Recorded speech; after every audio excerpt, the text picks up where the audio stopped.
Recording to the cloud for this session. You guys can see my screen, the correct screen, hopefully. Yes. Looking good. Today we're reviewing troubleshooting Windows, although Windows is one of the most supposedly stable and reliable OSs for the PC users. This is mainly for PC clients. In many ways, there are still a number of potential issues that may arise when you're utilizing Windows, especially if the user themselves is creating these issues. That's one of the reasons why corporate Americas has basically locked down and only allowed administrators, and in some case, even local admins have restricted access compared to region admins or global admins. So district admins may have certain abilities, but they might not be able to reset a password. Yes, I said they may not even be able to reset a password. We need to learn, though, and identify the troubleshoot and ultimately resolve the variety of common issues because it doesn't matter where we are. We should be able to do these abilities, what it is, what we're able to capable of do, and the policies and procedures that are in place that say what we are allowed to do is another thing.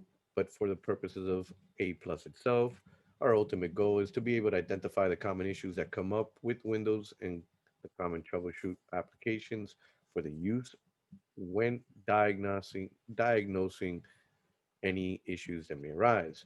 Describe how to resolve any common issues within the CLI or any of the applets or system utilities. Name which CLI and admin tool, applet, or system utility given via MMC or whichever plethora way. If you know how to get through it through the run command or opening up the MSC file, whatever it is, you tell me what it is, and it will be obviously acceptable. And we need to know them all because of the fact that when it comes to the test, they're probably going to give you the plethora of choices, and you need to know which one is the right one out of all of them. And they might give it to you as a CLI command, or they might give it to you as an applet name. And sometimes they give you an applet name that sounds like if it's the right thing because it's basically telling you that's what they're going to do, but it's not an applet. It's probably maybe a property or something inside. So we need to make sure we know the name of each and be able to identify the given utility or tool that coincides with this. Software is a very complex and multifaceted troubleshooting. There's no easy way about it. Software is not like hardware. Additionally, there's many places where things can go wrong.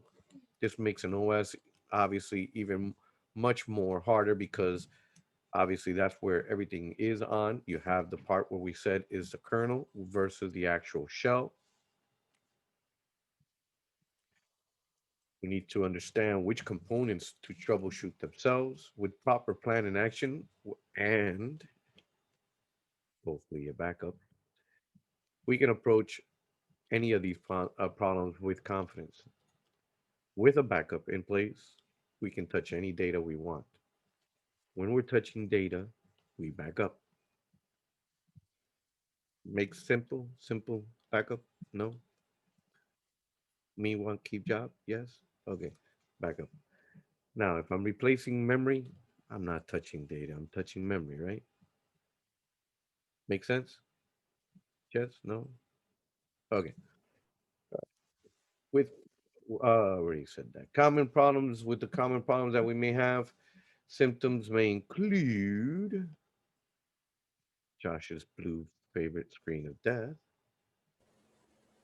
failure to boot itself, improper shutdown, spontaneous shutdowns or restart. The actual device starts to fail, so the actual hardware starts to fail. May have some DLL files missing. Those are the dynamic link library files that are used to be able to similar to an XML file or anything like that, like a reference file to find everything where the drivers and or things are. Services themselves start to fail that coincide with whatever it is. For instance, if you're having problems with the actual print server, we said that we could actually stop the printer spool service and restart it to maybe try to facilitate the process of fixing it. Compatibility errors, depending on the actual software that you're installing on here, it may not actually run on this operating system itself. Windows has come up with the great feature where you can actually do compatibility mode and run it as if it was the other operating system. You could have issues with slow performance, boots into safe mode only, files fail to open. Obviously, there's a number of tools that we're going to also learn about and review that are available for troubleshooting these systems.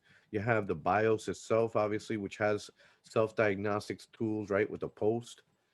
You have the SFC that you could check, logs, recover consoles, repair disks, pre installation environments, MS config, right? Microsoft configuration. You got safe mode that you can go in there with or without networking. You have the CLI itself that can give you a very powerful tool to recover stuff and or do things. So let's go and jump in a little bit into this water. How we're going to get in there with persistence and teamwork. As we stated before, not everything we know is not only what we know, but who we know that can help us with this.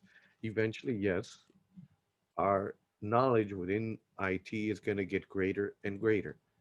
You will never, ever, ever know everything. I, with my 30 something years, still don't know everything about computers. I know a lot. I admit that. I do know a lot, but I don't know everything. It's impossible to keep on creating so many things. So never be afraid to ask and work as a team. Talking about teams, Michael, I'm running out of live over here. Help me out. Problems with an operating system usually affect the overall operation of the computer. Learning how to identify and troubleshoot some of the most common operating system issues is a huge percentage of what PC repair techs do on a daily basis. Software is complex and multifaceted. Additionally, there are many places where things can go wrong. This makes operating systems one of the most confusing components to troubleshoot. With a proper plan of action and good backup, you can approach these problems with confidence. Thank you. Any questions or concerns as we keep on stating if we're touching data, we back up. I can't say no more. I could only tell you what I've learned as I am wise and not smart. I usually hit the brick wall, so please learn from me and do not fail to back up. It's really not a pretty room, especially when they tell you to sit in a corner and it's a round room. Anybody ever figure out what that darn corner is? I couldn't find it. All right, let's keep on going. Overall, as we said, we're going to look over at the blue screen of death. It's actually your friend. It's not the blue screen of death. Failure to boot, improper shutdown, spontaneous, as I said, device, missing DLLs, services that are failing to start, compatibility errors, slow systems, and application issues. As for the BSOD, this guy is your friend. Oh, please do not let the user turn the computer off when the screen is on. You want this hexadecimal error code. You need it. Does anybody know why? Does anybody remember from one of the questions on when we said that if it gives you something like an error code, what did it just save? Who technically did this BSOD save? It saved who? The kernel. Yes, saved the kernel. The operating system should be intact. Now, whatever this area is obviously impeding the shell from going. Kernel was able to give you the blue screen of the death. Make sense? So it's giving you that little thing. You look that up nowadays. Thank God you can look it up because before there was, you know, Yahoo, AOL, but there was no little reference, cute little library. This thing was like a little code of death for everybody. That's why he got his famous thing. But eventually, obviously, with the internet now, and obviously Microsoft is has a plethora of codes out there available. You look that up, and it will tell you exactly what the problem is. No ifs, ands, or buts. That code will give you what it is. If not, then can somebody tell me what can I guess should be the first thing I should do? If I was the one doing something on this computer, what should I do? If I got this myself, I was doing something on here, what should I do? Research the code. I got the code and I couldn't find it. I'm just telling you that much. I couldn't find it. What should I do? I was the one that was doing something to this computer and I got this here. Whatever it is that I was doing, what should I do? Restart it or reboot it. Okay, but I still get this code. I was doing something to the computer. What should I do?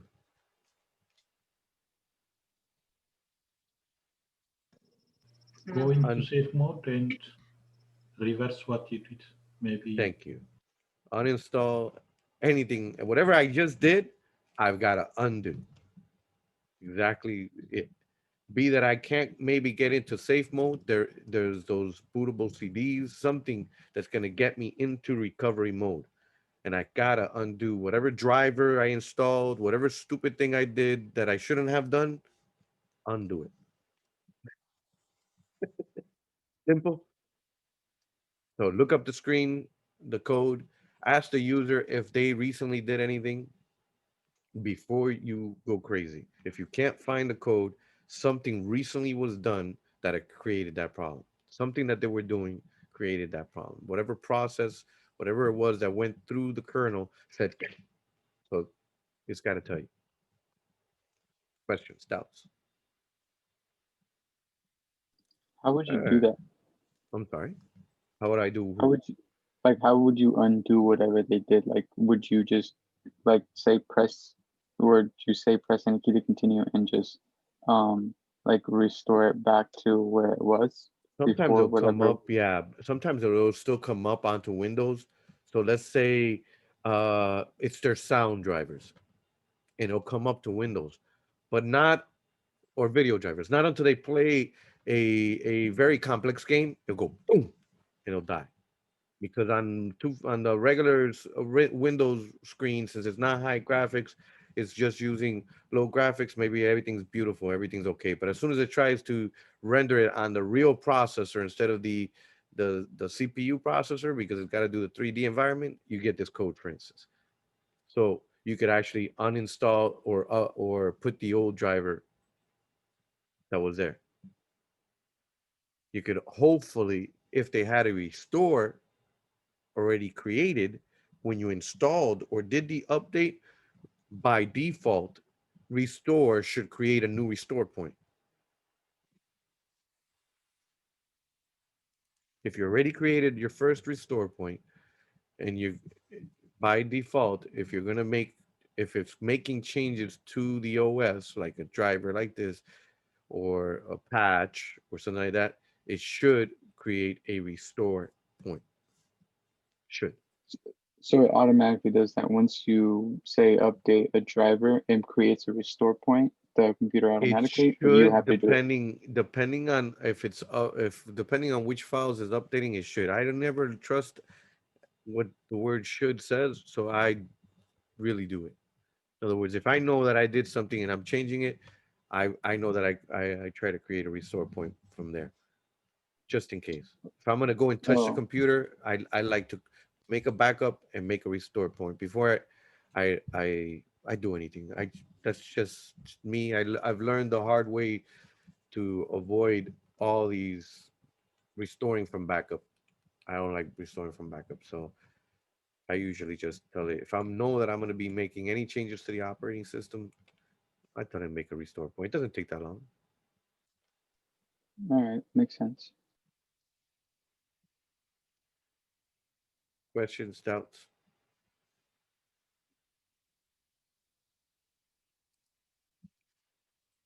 All right. So as we said, we could research it on the web. We could check the event viewer itself. As we said, the event viewer is going to have the security, the information, and the errors. So we can look in there and look up exactly what that error is in the event log. We could look for Windows updates, patches that pertain specifically to our OS. Be very careful with the old OSs. I believe the new OSs, really, you don't have to do anything. You just hit look and it looks for you. You don't have to go looking for a KB and putting a KB and or any of those in there. So you just go ahead and hit update. That's for the old ones where you can actually manually put the patches. Be very careful that you're actually applying the patch that is appropriate to your build. As I stated plenty of times, especially the ones that are in corporate America, that it's not an off-the-shelf Windows. Therefore, we need to make sure that it works before we apply. Check disk and or memory diagnostic tools are great features to check obviously either the memory or the disk itself. And system restore will obviously undo and bring you back in time. After you restart, a Windows error message box may appear and it's usually useful information. Note it down. Please make sure the users give you this information. If it's not you that's seeing this information, it is very important that you get that information so that you can be able to go into the knowledge bases areas that will give you the answers to these codes and or reference information. As I stated before, if you did something, undo it. If a device driver or service caused the problem, then obviously try either reinstalling the actual driver or the service itself, or just uninstall it completely, bring it up and see if that helps you out. Look up exactly the provider. Maybe you got the wrong version before you proceed. Questions or doubts?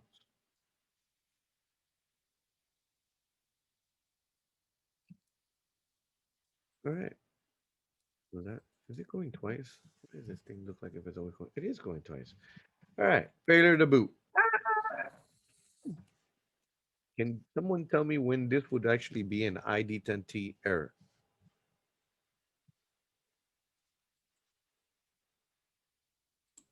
When this will actually not be an issue?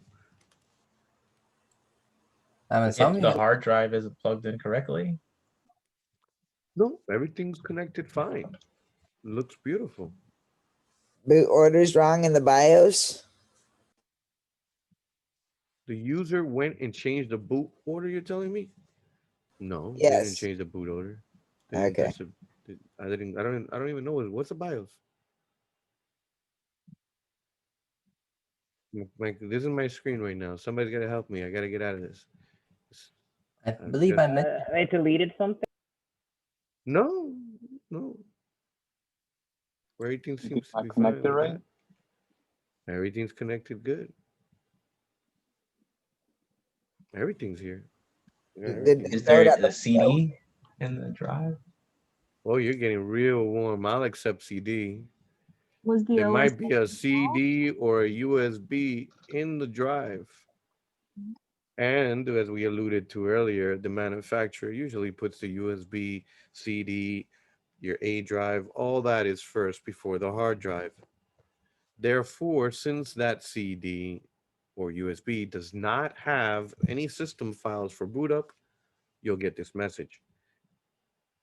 So be very careful on what's going on. Is it that the user created this problem, or is it that the boot sector, something's wrong with the boot sector, and maybe it can get fixed with a fix MBR if you have a master boot record.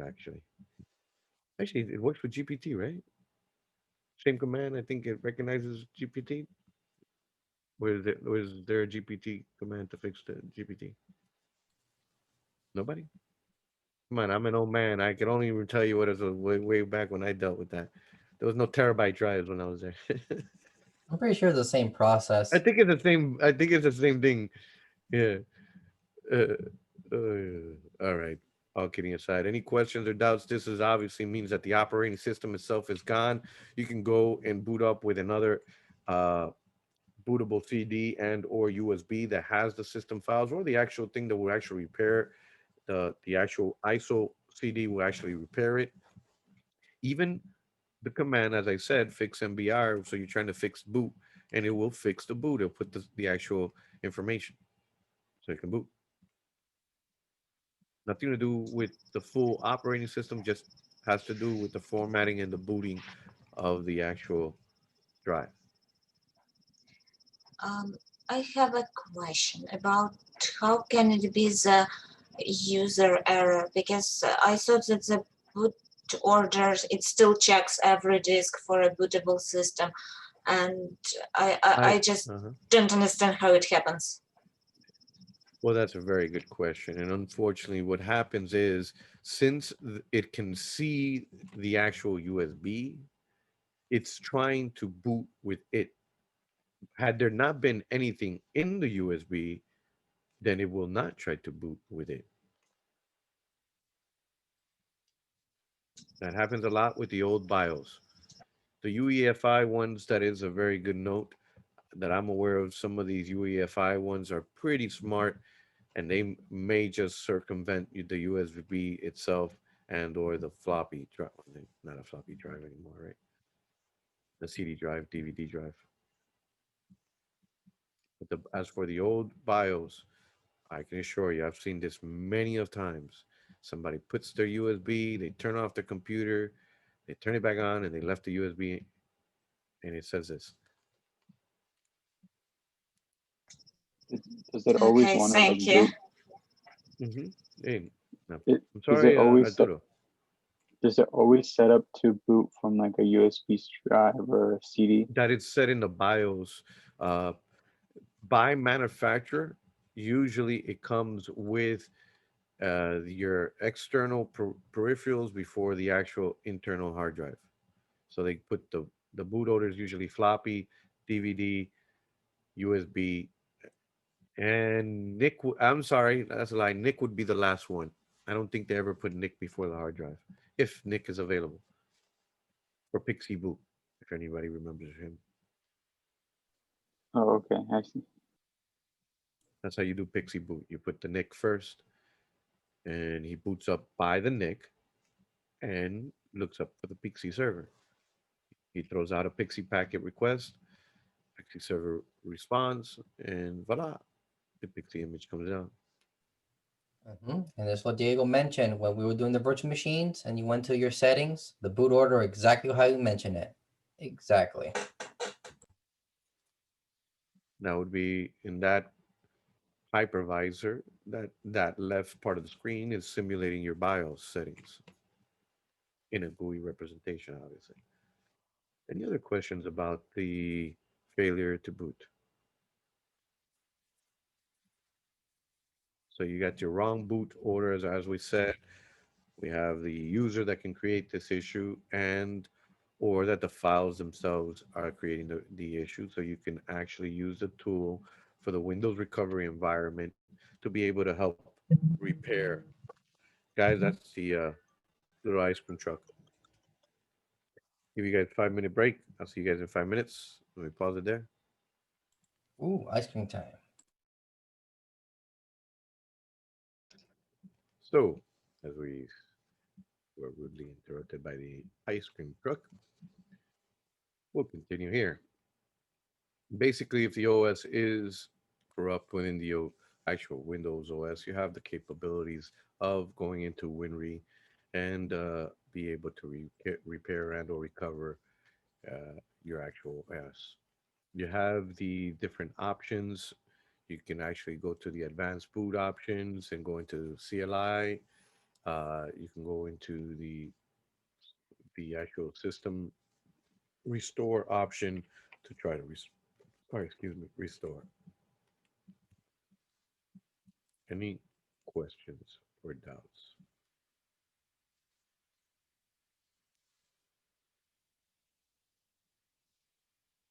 No. All right. Mac OS does have its own little powerful recovery tool, which gives you the capabilities of being able to rebuild a Mac with the actual little key combination of the command key R at the boot to be able to access the recovery. And you can enable full reset, but it also obviously gives you more tools or options in there. Within Linux, it offers you to be able to boot, which is our friend Grub. and Lilo and Stitch. As for Grub, it's the most common one. Grub gets corrupted or deleted. Linux will not start. You will get a thing that says missing your grub. I need to be able to grub. Linux obviously is a little more complex, but grub is the one that gives you the command to be able to fix it. Usually those things, you can look them up for processes according to the actual Linux you have. Each repository has its own command. There's not all of them can you do apt-get. Some of them you need to do pacman. Some of them have, I forgot the other names. I know pacman and I know apt-get, but there's different commands. Depending on the Linux itself, it changes its commands and what you can actually use with it, be grub or the other one.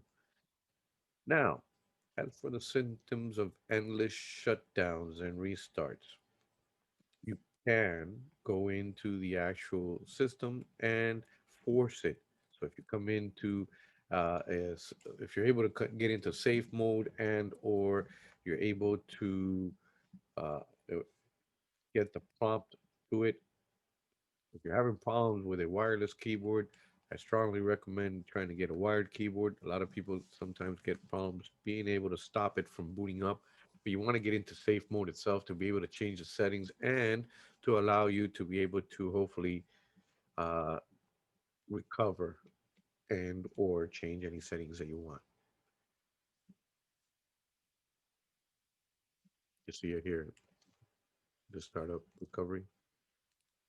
Yes, no.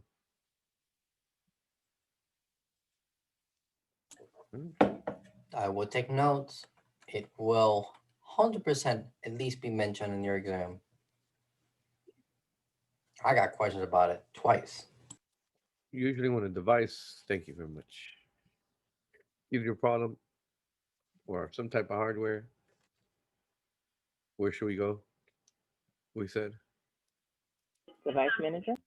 that is correct. Under the general area, this displays the device type, manufacturer, location of the device itself. The driver displays the information of the current driver, and then the resources like the IO, IRQ, and so are in the other area.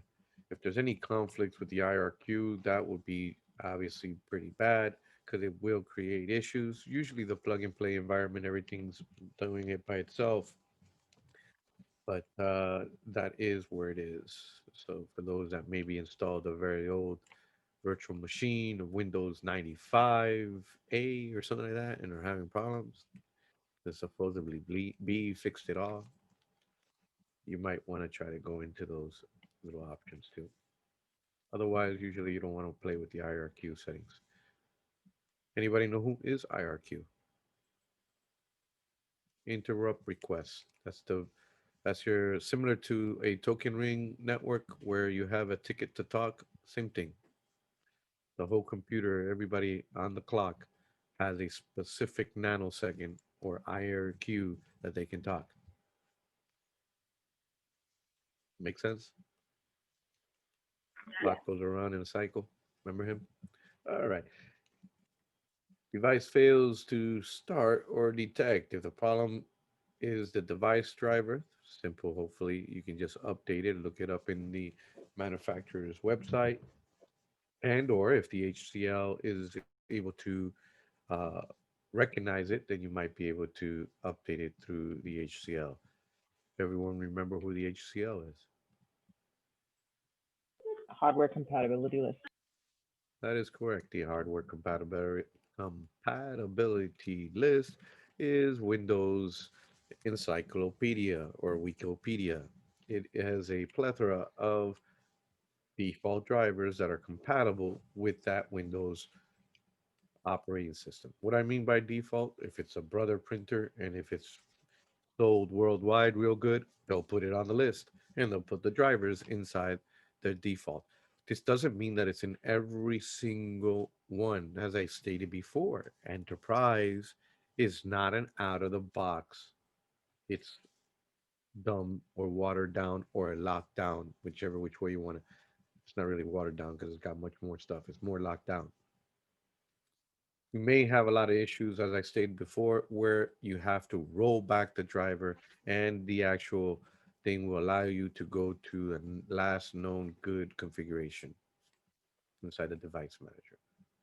You can go roll back or you can go in to boot as a last known good configuration.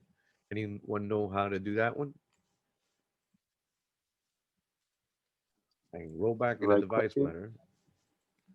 I can roll you back right in the click. device manager, but where do I, or where, how do I boot into the last known good? How do I do that option?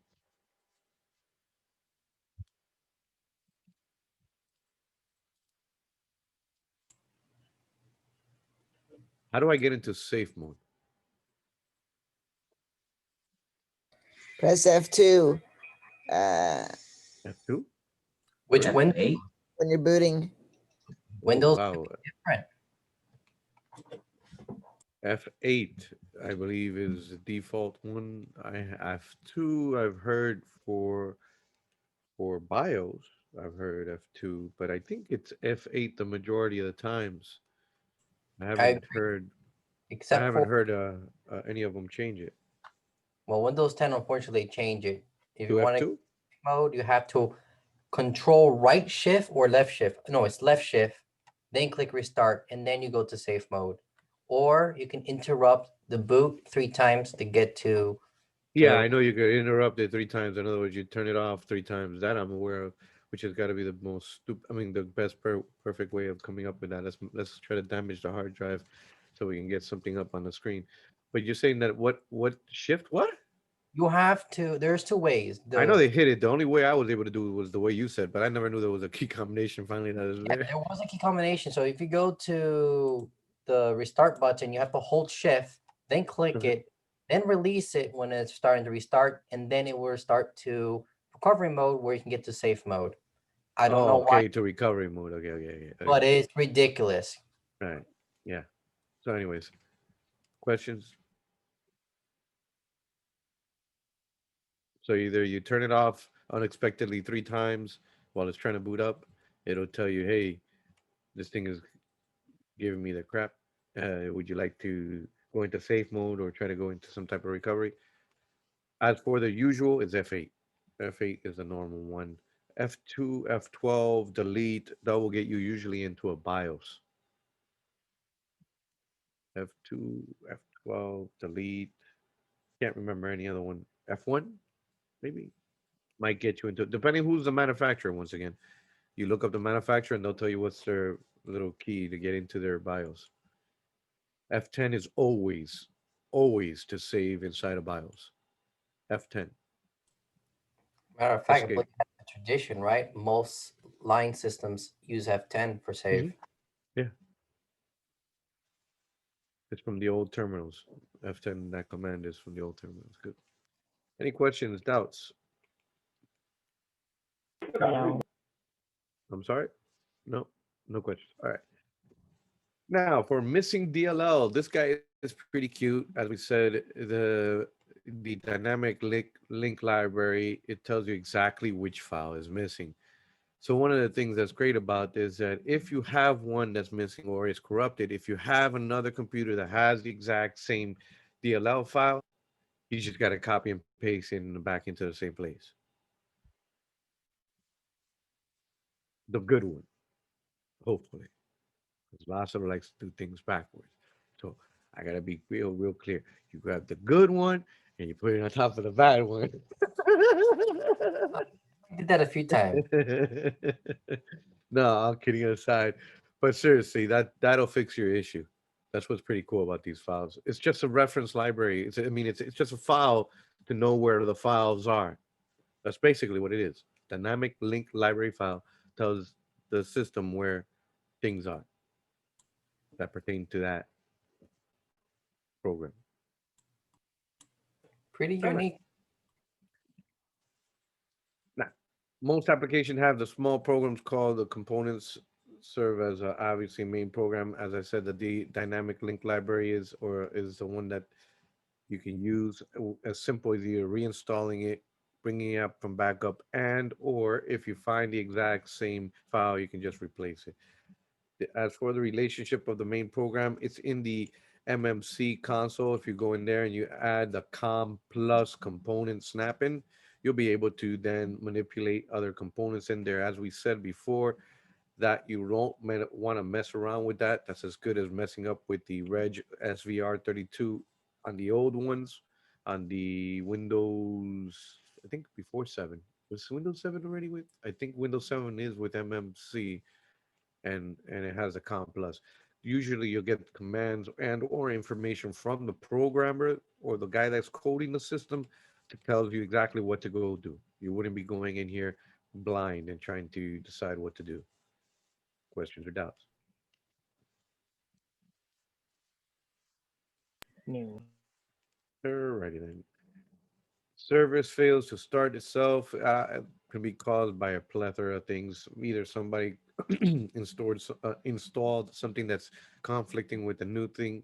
I'm sorry, with the old thing. It could be that the service itself was misconfigured, or some type of update, and or the user themselves somehow got in there, depending obviously where you're working at. It's as simple as going into the event viewer itself, looking up the actual event of ID within it. You can look for any of these information inside the service control manager, or you could check the service console to make sure that the service is started automatically. Everybody know that if I type, I believe, unless if they had, I don't know if it's in my Windows. My Windows, I'm getting mad at already. Oh, hey, I have that one. Simple as typing the word services, and then you should get this window, which gives you all the services in here. You'll be able to enable it, disable it, choose if it's going to be manually, automatically, delayed start, whatever it is. Log on, decide if it's restart service, not.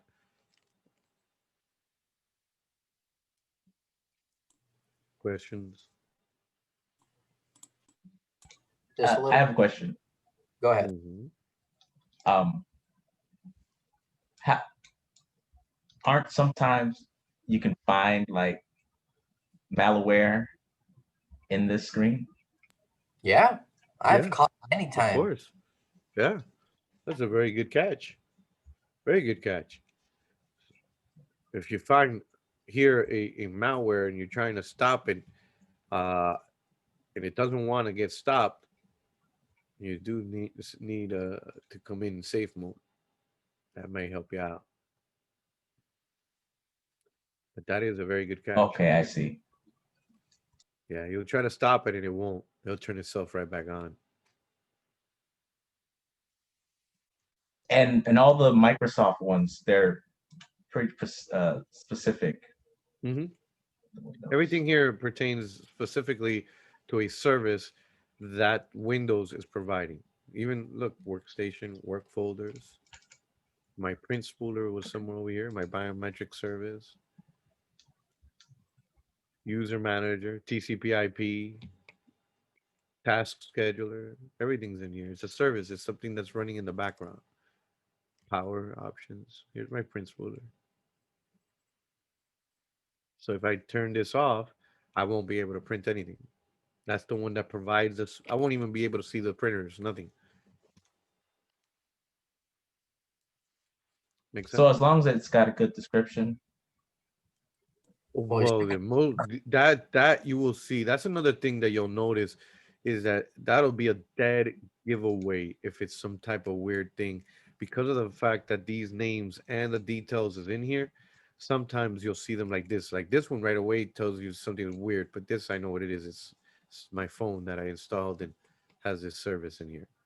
But usually they'll come with their detail pertaining to what it is that they do. See, Okay. even it's the origin. Sometimes they will be. Even have Sure. the actual name and Yeah. put a fake thing in there too. Very important to note. I know that some people are telling me about Windows 10. They have something similar to it on the task manager. It does almost the same job, but what Diego has is the dedicated services. So if you get a question about services, this is what they're referring to. This window specifically. You can do much more on this than the Oh, yeah. task. Yeah. The other one I think is the one of the services that are running. And this is everything. Questions and doubts.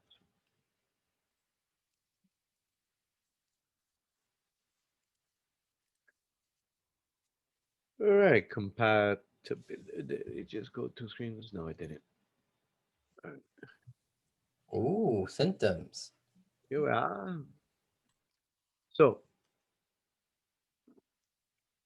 unfortunately, programmers, or fortunately, us programmers get paid a lot of monies. So, Fortune 500 companies got tired of Microsoft continuously going and creating a brand new Windows. Just imagine a company who globally is using an application for a Fortune 500 company. It's not easy to go and rewrite from Windows XP to Windows Vista, then to Windows 7, then all of a sudden to Windows 8, then to 8.1 to go to 10.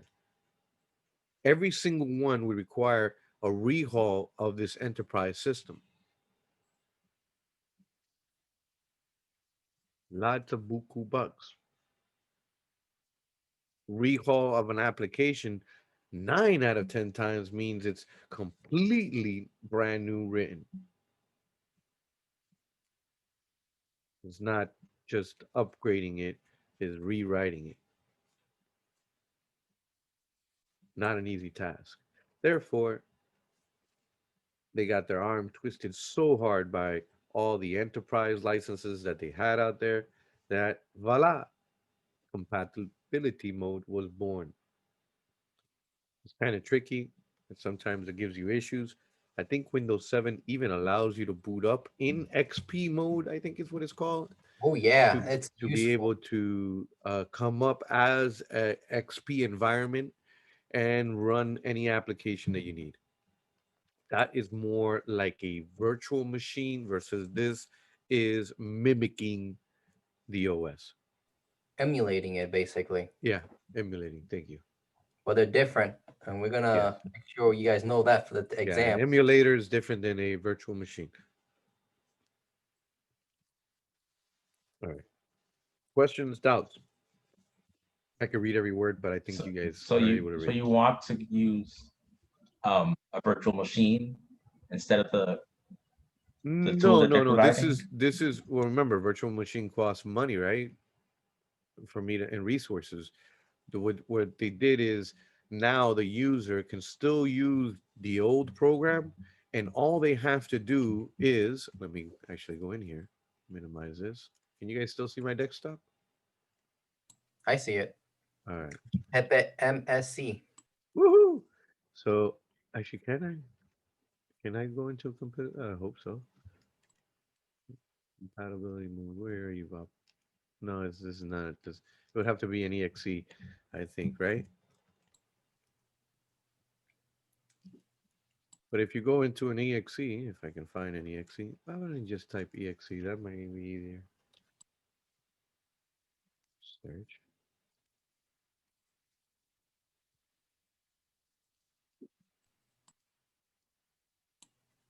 Excellent. Hopefully this guy has compatibility mode. Here's troubleshoot compatibility. That's the just to be able to troubleshoot it. Here he is. Compatibility. So So now I can force it into running it into the old Windows 95. Yeah, wow, Windows ME. Oh, I forgot about that take it guy. away. Take it away, Oh Diego. my gosh. Windows ME. Oh wow. Oh, that's scary. Windows XP, Windows Vista, Windows 7 or 8. I can mimic those. I can go into full screen or I could just run it in the lower end resolution. Questions? Little note: the reason why you would put it on 640 times 480 because sometimes it can't support upscaling. Remember when we did monitors? When upscaling, you got to be careful. It will crash if it can't support it. If it's unable to support it, including the application, it will crash because that doesn't exist. doesn't understand what the hell you just. Oh, what? That big? You know, I can only go 640, 480. You want high def? What are you crazy? It's gonna be this humongous little black screen and oh no, no, what is it? A big humongous black screen with a little color screen in the middle. It's got no idea how to do that because it can't do it. Must have quit. What's the color blue? Some What's of the them are color? they don't even know color. Oh yeah, it's all blue. Yeah, the blue screens or the black screens or the orange screens or the green screens. Those are great. I don't know where they get these ideas. Questions, doubts. All right, so it's an EXE. Everybody know who is an EXE? An execute file. Thank you, Lord Jesus. Yes, it is an executable file. What is a BAT file? It's not related to any rats or cats or mats.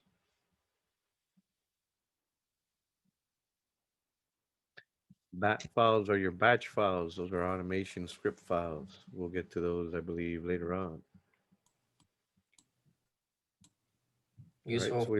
we Yeah. learned also DLL, so we need to know those. So .dll, .exe, we got to recognize those type of files. Next, let's bring up the screen again. Although we know we want all to go to the beach, I think we got to get to the next slide. Slow system performance overall. The first thing to check is obviously a virus. Make sure that there's nothing that's eating up the resources in this computer before we try to even go anywhere. We need to be able to identify if it is to be able to get rid of that out of the way before we proceed. Defragmenting the hard drive may be available. A lot of these Fortune 500s and the new OSs already have it scheduled, so that might not be an issue, but we still need to check. Check the actual space on the hard drive. As we stated, you need so much space just to be able to open up the operating system, let alone to be able to use it. Ensure that the latest updates are installed. A lot of times, believe it or not, it may be the update that's creating the problem. I've had issues where people are coming up to me and saying it's too slow, it's taking forever to open up an application. And it was as simple as just turning it off or restarting it, applying the patches, and voila. So, what did Fortune 500 come up with? Remote shutdowns. You get your patch, and as soon as the updates are created, you'll get a nice little beautiful screen that doesn't say that you need to accept it. It just has a clock that says and a noise and won't move out of the way. So it's like a little screen that you can move over here, you can move it over here, but it's just in your face the whole freaking day with a clock that says restart or we will restart your computer by this time. Because of the fact that all these issues with these patches are related to that, it created an abundance of calls, of unnecessary calls to the help desk. Next is obviously to maybe check the task manager. As I said, verify what is eating up the CPU. If it wasn't a virus, what is eating up the resources? Ensure that it isn't maybe 500 screens of Chrome that they got open in the background and then they only got maybe 4 gigs of RAM or 4 megabytes of RAM. God only knows. Oh, I remember those days. 4 megabytes of RAM and you got 20 windows open. For real? All right, application issues themselves.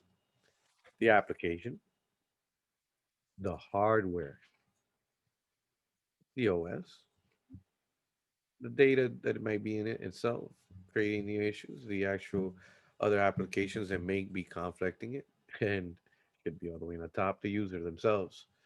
As for the application, as we hopefully noted, it is itself that is being tortured by the user and being used just like the OS is being uncompressed whenever you start using it.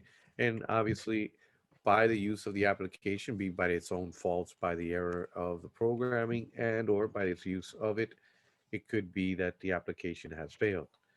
Next, it can be that the application is working perfectly. And due to the application working so beautifully, Unfortunately, the hardware is incapable to do it. It may be failing itself, be a memory module. You're accessing that part of the address. Be maybe that it's the GPU and you're not using the GPU too much when you're looking at Windows and all of a sudden you launch your favorite application of, come on, somebody bail me out. What's this one that's crashing on everybody right now? Cyberpunk. Darn tootin' Cyberpunk. If you actually had the audacity to actually install, they're not getting away with this, bro. No, I don't think anybody's gonna install that thing. I think it will crash even on a like a 42 processor with 8 cores internal. That's what 42 by 8, and it still can't run. I saw a guy running with a $20,000 server, and he couldn't run Cyberpunk. That was sad. That was sad. Very And important. he he went to go sit down as the character, and the bottle's gone, and like that, is disappearing. Doesn't have a bottle. Doesn't have a chair to sit on. What's cyberpunk? It's a video game that's well known for horrible coding that basically crashes on any system. Doesn't matter what OS you put it on, and it doesn't matter what gaming system you put it on. It's I would say the rave as much as Grand Theft Auto back in the days. It got that much of a rave because supposedly was I never played it, but it's something like that. I'm only taking a wild guess from what I've seen. But an open world environment, my understanding, where you get to go and do whatever you want as a gangster or something. I'm not sure. Either which way, you can't play it. So I Well, you guess could. they, Not a good time. I guess they are gangsters themselves. They're thugs. They can charge you money for something that doesn't work, and they're not giving your money back. It's like we told you. Except Sony. Uh, oh yeah, that was great. Hardware, OS, data. Now it's for data. As data can itself can be corrupt itself, and unfortunately, if the data is corrupt, when the operating system or the application is trying to utilize this stored data, can create problems and crash. Other applications themselves, unfortunately, can cause this problem. A lot of times, this happens when there is people installing an application that shouldn't be installed with another one. You'll be surprised. I've seen people in UPS with 2 or 3 computers on their desk. No lie, because of once again, it's so locked down that image. So this person is using UDC, which is the capturing for scanning. Then over here, they're doing the dimensional weight imbalance, which is the weight imbalance of the actual plane. Then they have the third computer to do the palletizing. 3 systems. Those 3 systems, the applications cannot live in the same computer. It won't work. It's amazing, but it won't work. Be the resources and or the permissions on the build. All right. Next steps for application errors is 1 to interview the user and back up the data. We need to back up the data. If we're touching an application, we need to back up the data. At that point, we're touching data. Like I said before, if I'm just touching memory, I know I'm going to put brand new memory stick. I'm not touching the data. Be nice to get a backup, but I'm not touching the data.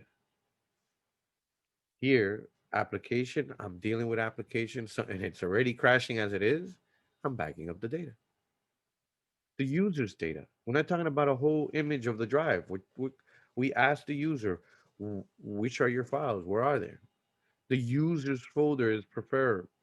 But we also ask them exactly what other information do they use, because for instance, for the UDC main master computer compared to the UDC slave computer, you needed to understand which one had the data. The master had the data by the end of the day. The slave never had any information. After it uploaded, it erased the data. Therefore, you wouldn't need a full backup of all the data on a slave, just the user's information. Compared to on a master computer, you would need the full UDC backup, which encompassed all the actual database information. Make sense why we interview and ask before we make a backup?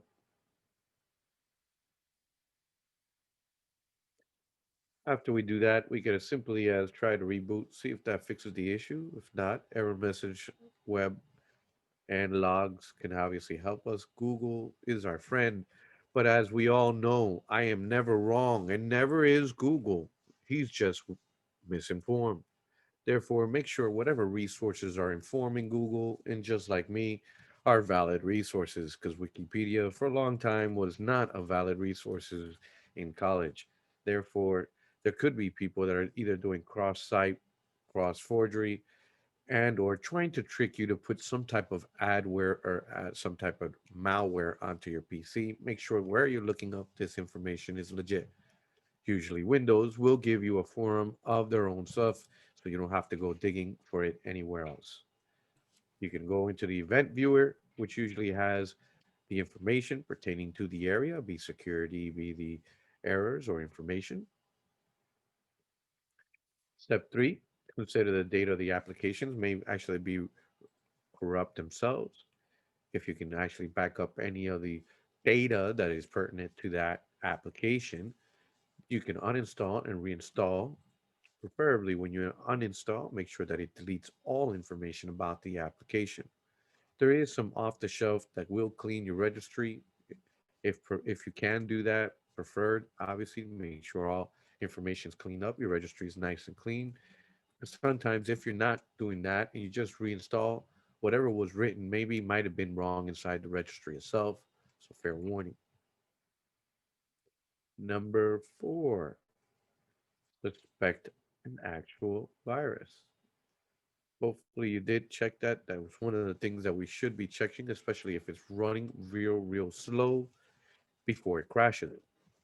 I understand the user is saying that when he uses this application is the issue, but it could be that the actual virus was creating the issue, and obviously opening up the application was the icing on the cake. System resources themselves may be low, so we could actually verify that. A lot of times, the user themselves are the ones creating the problem. Just check. You'll be surprised how many users, especially now. I might have said 12. 12 is not enough. Sometimes people have 75 windows open. It's ridiculous. There's no way you're doing 75 things at a time, unless if you have some real big. I don't know. Like, can anybody ever think of when you need 75 things open at the same time? I really can't. So, there's just people that just refuse to close the windows, even in their iPads. I've seen it. They'll come up to me and they tell me it's running slow. And when you come and look at it, if they've opened almost every application, they've yet to close one of them. Yep, like my mom. And then they're wondering why it's running slow. It's like, dude, seriously, you got everything open here. It's got we said it's in the background, right? So now you're eating up that page files. That's what you're basically doing. You're opening up all that. So the memory says, hey, I don't got space for you. Go over there to the hard drive. He's supposedly Windows. He created the page file. Sugar write all you want over there. He'll get fat. He'll get skinny. He'll do anything you want. But he's continuously updating that stupid file because the user decided to continuously open more. Therefore, you'll get issues. One of the occasions obviously can be that the actual service may fail, a bad memory, because of the fact that whenever that part of the memory gets used, it goes. So that will usually give you a sporadic timing on that one and a blue screen sometimes if you're lucky. The hard drive may be corrupted itself, and or a background program may be conflicting. What this means is, believe it or not, especially if the other guy is a programmer, and these Fortune 500s, they love to take admin rights away from us. So when we create these scripts that are out there who are doing things in the background, we're unable to actually stop some of these processes. Sometimes, believe it or not, in these Fortune 500s, now specialists, IT specialists are in marketing, IT specialists are in accounting. They're just coding. No longer are they in the actual help desk department, they're in that department. So that person has no rights to do what you can do. So all of a sudden, you'll come out in and you'll see that his PC is going crazy, but he's got about 60 Excel sheets open. You just said, but Diego, you didn't see anything. Yes, because he coded it to not show in the foreground. It's opening about 60 different Excel sheets because it's opening up everything that's inside a bucket and it's rewriting this into some sort of code. But he is unable to kill any of that stuff because he doesn't have the rights and he didn't notice it was there. Just trying to give you an example of something that may be running in the background. You won't see it in the foreground, but it's invisible running in the background. That's just one of the many things that can be here. Lastly, is consider Windows. Since it's a great operating system, we'll check that last. All kidding aside, the application itself may be creating the problem, specifically if it just got updated. You'll be surprised how many times that update could create issues or the lack thereof.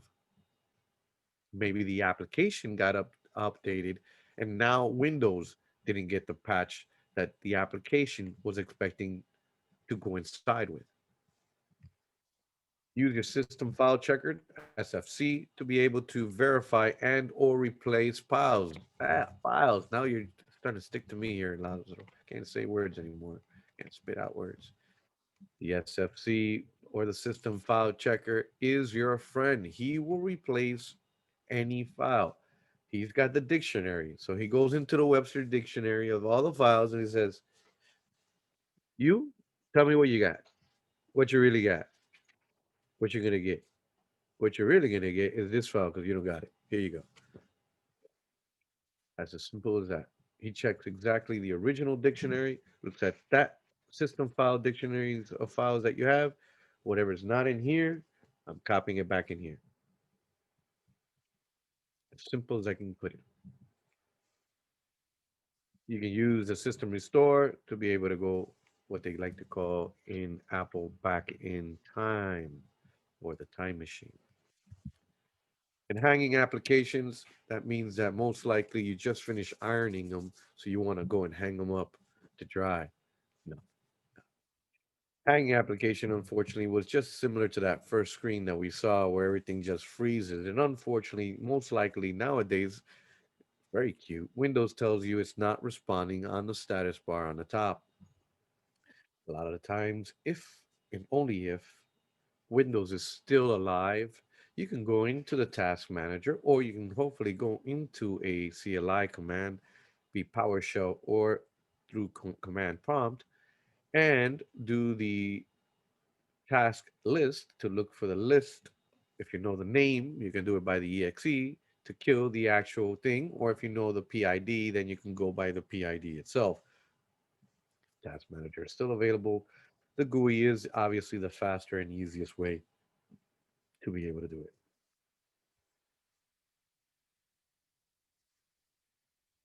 Which one's much stronger than the two?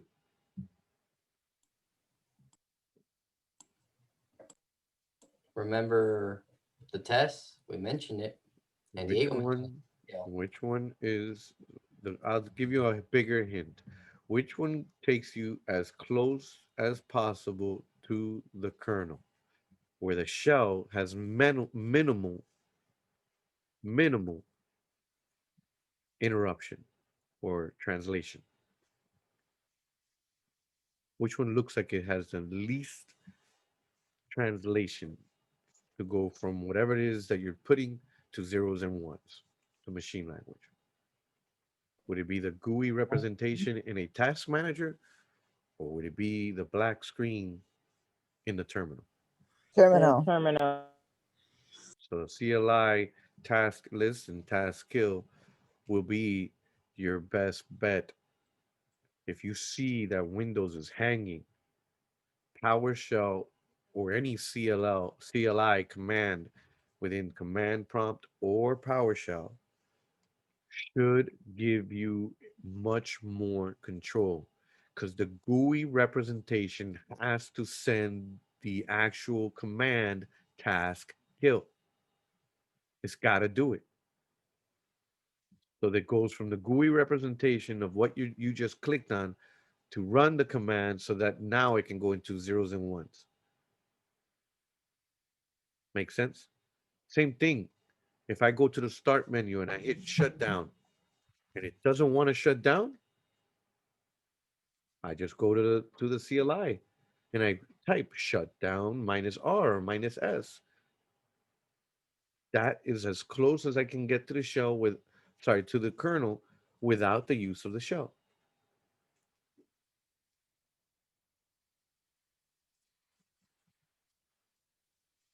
So always remember that whenever you're in that terminal screen, that's why they're always pushing you there. That is the dreamland of all. That is where you want to go. That's why you always see these hackers in the movies always on these little black screens. It's not because it's all cheesy and stuff, because that's as close as you can get to machine language.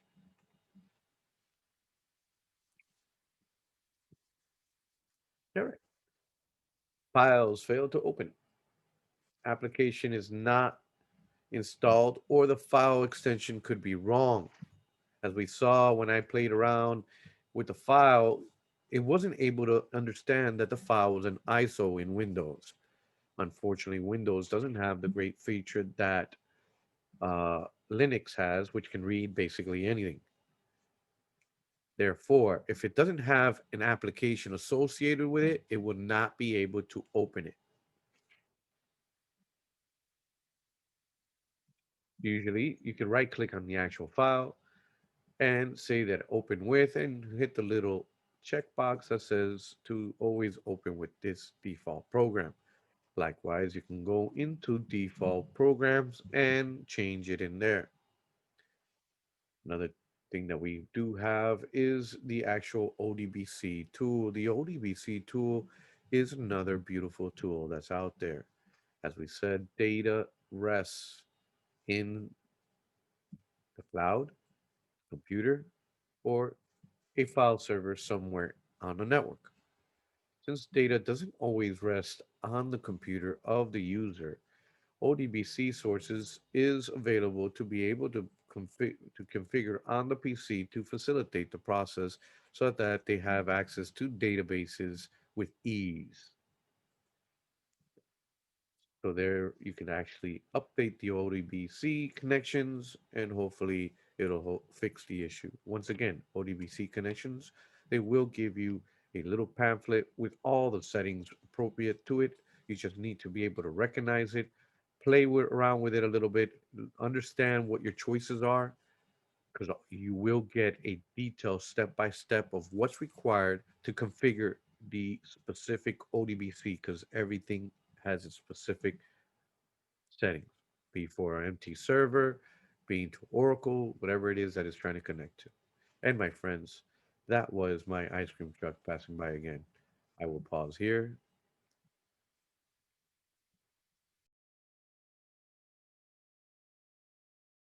Bring your day to a grinding halt better than a blue screen of death. Your system comes to an immediate halt, and you usually see a blue screen or some other error message on the screen.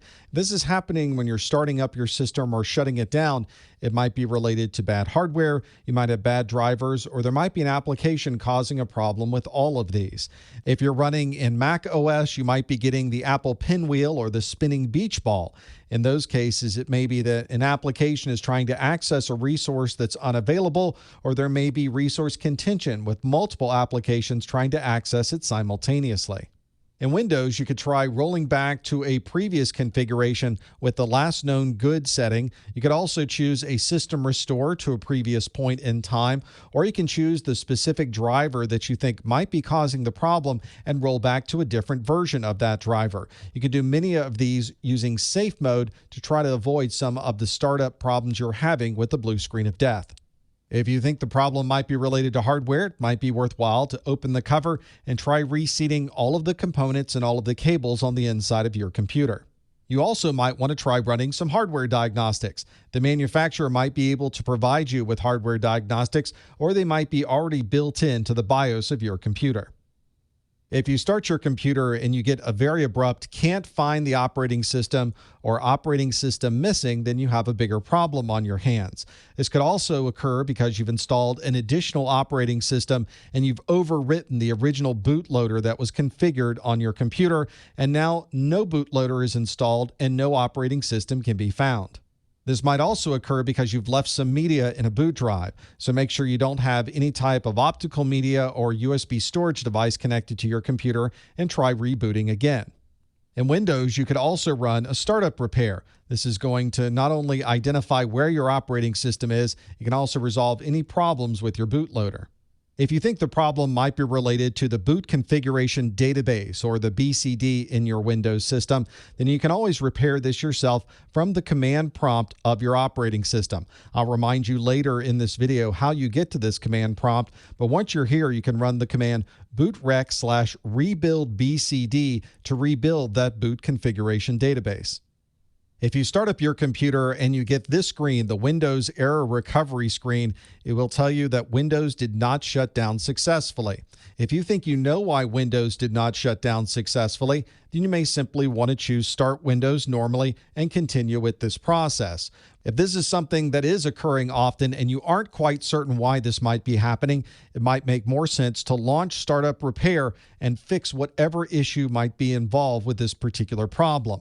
You can also run this by pressing F8 when the system starts, or simply choose Launch Startup Repair whenever the Windows Error Recovery screen is shown.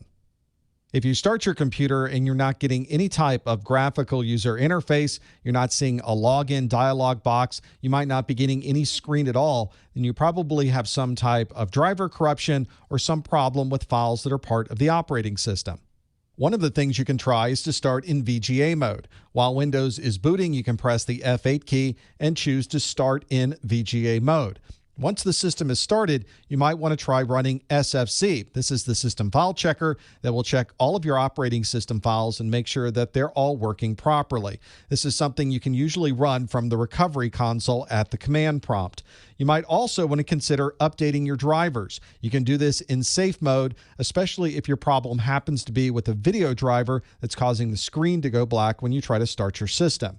If you're Windows 8 or 8.1, you might also try running a repair or refresh, and you could, of course, also recover from backup regardless of what operating system you're using. Startup Repair is a Windows utility that can solve a number of problems. If you start your computer and you get a message that says missing NT loader, that means that the main bootloader in Windows is missing. This is usually because you have a removable storage device like an optical drive or a USB drive connected, and it's trying to boot from those devices rather than your main storage device. You can run Startup Repair to automatically fix these files, or you can replace the files manually and restart your system. Another good reason to run Startup Repair might be because you're getting a message that says missing operating system. This is often because your boot configuration data, or BCD, might be incorrect. You can, of course, run Startup Repair to automatically repair the BCD, or you can manually configure the BCD yourself.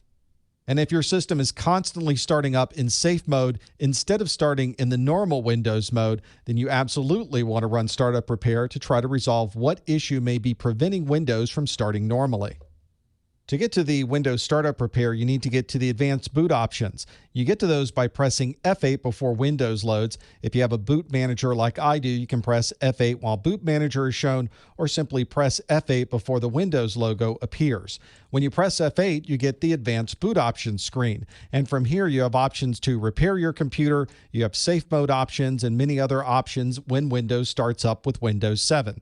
I'm going to choose Repair Your Computer, and it's going to start the Windows operating operating system into a recovery mode that allows me to choose a number of different startup options.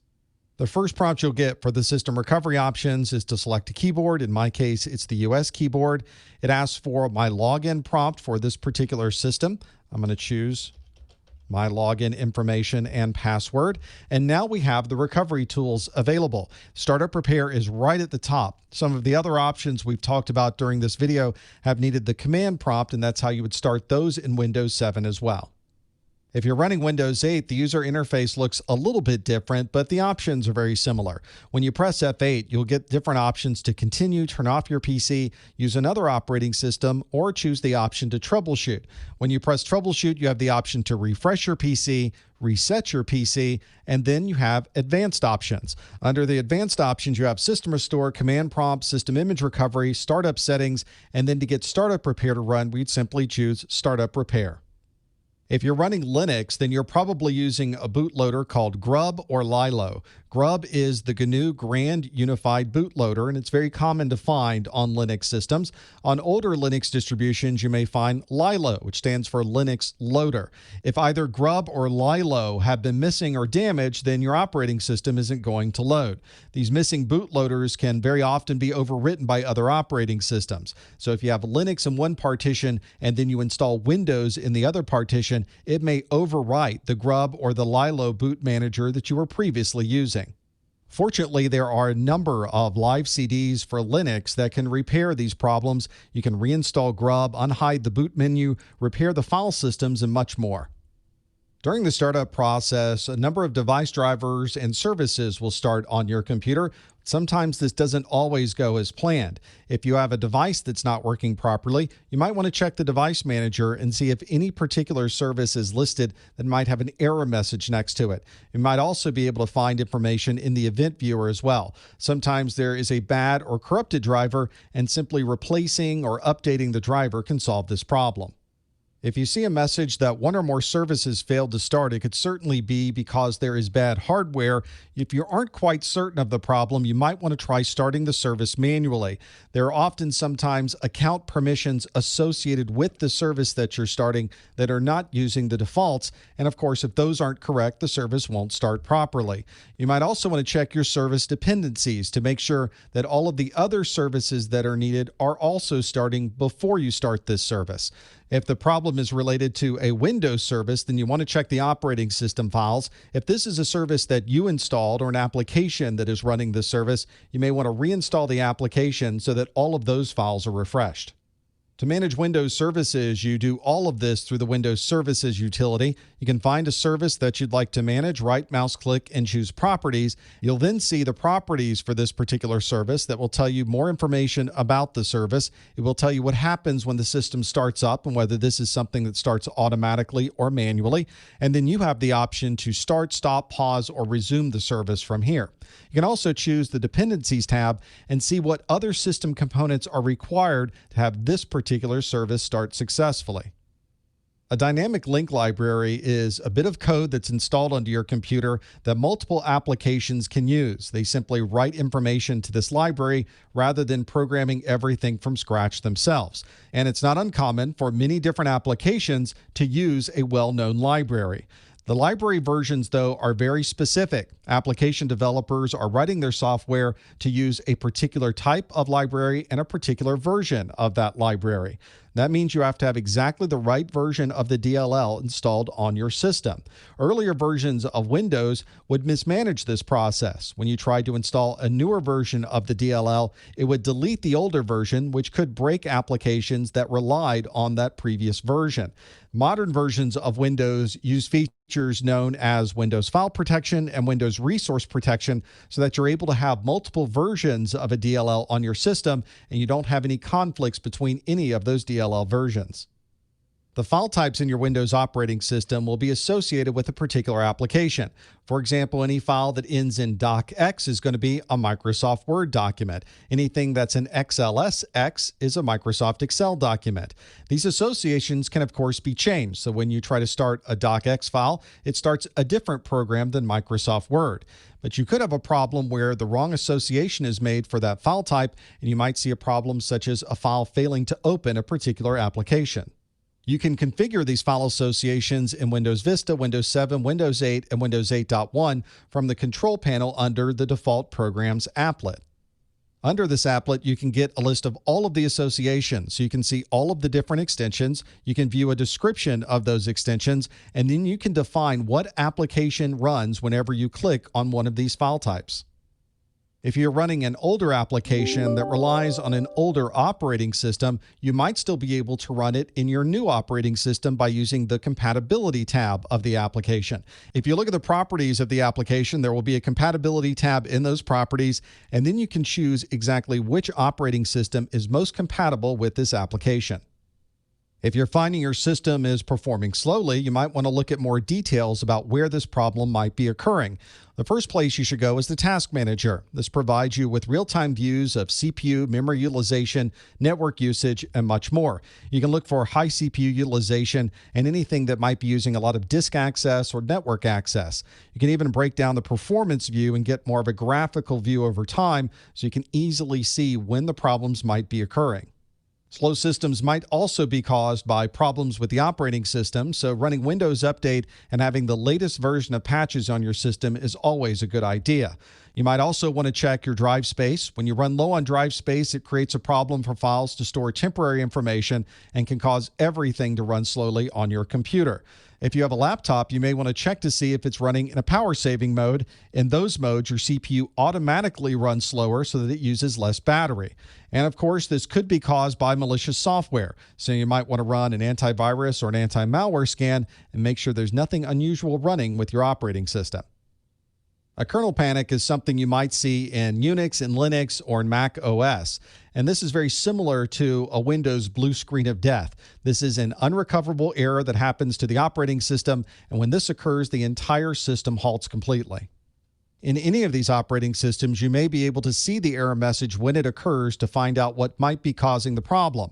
In Mac OS, you may not have anything on the screen. You may need to restart and look at the logs to see where this problem occurred.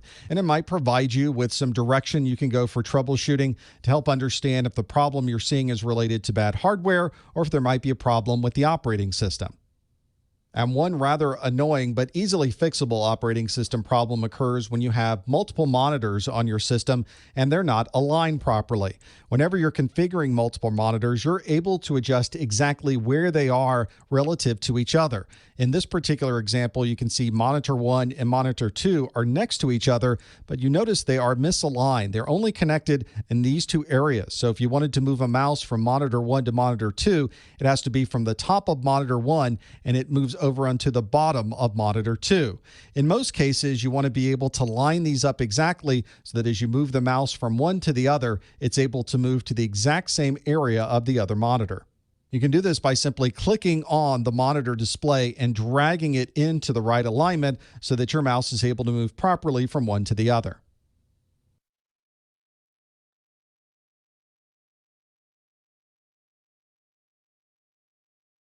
You may find some of the most convenient troubleshooting tools to be built into the BIOS of your computer.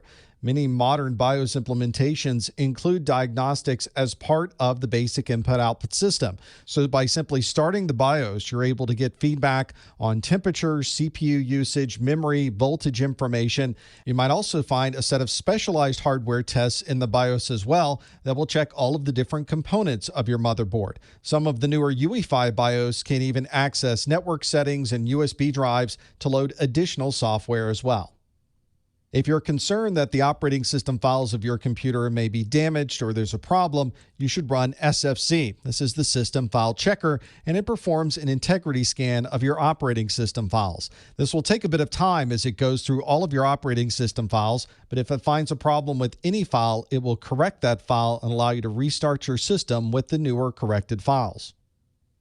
The Windows operating system includes a number of logs that you can access. Most of them will commonly be available in the event viewer for applications, security, operating systems, and other logs as well. You can also have your system logged during the boot process. Simply go to System Configuration and choose the option to boot log so that when you restart your system, a file will be created in the Windows directory called ntbtlog.txt, and you can get more details about what's happening during the boot process. In Linux, individual applications can write their log files wherever they'd like, but a very common place to find most of the logs in Linux is in /var/log. And in Mac OS X, you can easily access the logs under Utilities in the console app, and you'll be able to see all of the different log information that happens to be in your console. If you're having problems with your operating system that you can't fix while the OS is running, you may need to start your Windows command prompt and access the operating system before the OS starts. You can do this in Windows 7 from System Recovery Options and choose Command Prompts, and Windows 8 and 8.1 you would choose Other Options, choose Troubleshoot, choose the Advanced Options, and finally choose Command Prompt. This Windows command prompt gives you access to the operating system. You can modify services, you can repair or replace files. So it's very powerful and, of course, very dangerous. You need to know exactly what you're doing when you're using the Windows command prompt. But when you need this kind of power, it's nice to be able to use, copy, rename, or replace operating system files. You can modify what services might be starting during the Windows startup. You can fix boot sector problems or master boot record issues, and you can even partition and format different parts of a drive. If you were to press F8 during the startup of Windows 8 or Windows 8.1, you'd get an options screen. If you choose Other Options, and then from there choose the Troubleshoot, you have a number of different options available. Under Advanced Options is the one you would use to choose the command prompt that would then give you access to the Windows command prompt. It'll prepare the command prompt on the screen, ask you to input an account to provide access to the system. You would then provide the password of the account you chose, and finally, you would have the command prompt available to use. If you need additional tools to be available during the startup process, you may want to use a system repair disk. This is something that will boot the computer and provide you with a number of recovery options, and it's available in Windows Vista, Windows 7, and Windows 8 and 8.1. Your computer may not come with installation media, which is a common problem, so it's very important that you create one of these system repair disks. Under the Windows Backup and Restore, there's an option to create a system repair disk. One important consideration when using the system repair disk is that it does not modify or format any part of your system unless you tell it to. You have full and complete control when you're running the system recovery options from the system repair disk. Whenever you start the system repair disk, you're in this Windows pre-installation environment, or Windows PE. This is a Windows operating environment that just has the minimal features available, but it's very useful if you're trying to troubleshoot or install an operating system. You can, of course, build your own Windows PE. In Windows Vista and Windows 7, you would use the Automated Installation Kit, or WAIK, and for Windows 8, you would use the Assessment and Deployment Kit. You might also check on the internet for other options for Windows PE. There are a number of third-party options out there that are quite good, and you can use those as your troubleshooting boot disk. One tool I use all the time in Windows is Microsoft System Configuration, or MS-Config. This has a number of different options for booting the system. I can enable and disable what programs are starting during the boot process. I can enable and disable services, and I can modify exactly what happens during the startup process, all by using MS-Config. A defragmentation tool is also built into Windows. This is especially helpful if you're running a spinning hard drive where different parts of the file may be located in different parts of the drive, and the defragmentation process takes all of those different pieces and puts them into a single contiguous area on the drive. This will improve the read and the write time of that file, thereby improving the overall performance of your operating system. You can find a graphical version of the defragmentation utility in the drive properties. You'll find the defragmentation option, and you can click defragment now to start it. Or you can go to the command line and simply type defrag. This defragmentation may already be part of your weekly schedule on your system. You can either check or add it to your schedule in the control panel under Administrative Tools and choose Task Scheduler. The Windows Registry contains all of the important details of your operating system. Information about the kernel, driver configurations, the services, the application settings, everything that is critical to your system is saved in this registry. You normally don't have to change anything in the registry unless there's a problem. So if you are troubleshooting, you may want to run Regedit. This is the registry editor where you can modify specific registry entries, you can add keys, you can modify different options, and you can import and export parts of the registry as well. If you need to register a DLL in Windows, then you need to use a similar sounding utility called RegSVR32. This is the Microsoft Register server and allows you to register and unregister DLLs from the operating system. And it, of course, also updates the registry to use those new DLLs. The Windows Event Viewer is where you can go to find out everything that's happening with your operating system. You'll be able to view details about the applications running on your system, security information about your operating system, what's happening when you set up an application, and overall events that are occurring with the system. You'll also see a number of severities associated with these events. They might be informational, they might be warning messages, or they may be more extreme situations where there is an error or critical problem that you need to address, and it will be labeled within the event viewer. You can access a number of great troubleshooting tools before the operating system even loads. Press F8 before the OS loads, and you'll be able to reach the advanced boot options. These are the options for Windows 7. The Windows 8 user interface looks a little bit different, although the functions are very similar. You have to be fast and make sure you press F8 before the Windows splash screen begins to load. If you ever need to run in safe mode, you need to run in VGA mode, maybe you need to access the Windows Recovery Console, you do all of that from these advanced boot options by pressing F8. If you're having problems getting the Windows operating system to run, you may want to try running it in safe mode. You would access safe mode by pressing this F8 and getting to the advanced boot options and then choosing safe mode. This is going to load a version of Windows that only runs the drivers necessary to get the operating system running, and this might get you around any problems during the boot process. There's also a safe mode with networking that also includes drivers for the network so that you can access the network once you've booted up. And there's also a safe mode with command prompt that gives you no Windows Explorer graphical interface. It simply drops you to the command line, and you can then perform any troubleshooting from there. There's also an option to start Windows in low resolution or VGA mode. If you're having problems with a video device driver or with your monitor or display, you might want to try starting in VGA mode. This is a very low resolution mode instead of the higher resolution that normally loads with Windows. You may sometimes hear people tell you that the best way to fix a particular Windows problem is to reinstall the entire operating system and all of your applications. But of course, it's very time consuming. Even if it solves the problem, it may take a very extended period of time to finally get the problem resolved. Windows 8 and 8.1, though, includes some middle ground options that don't include an entire rebuild of the operating system, but can still clean out a number of problems that might occur. They call this function a refresh, which cleans out Windows without actually removing the operating system or any of your important files.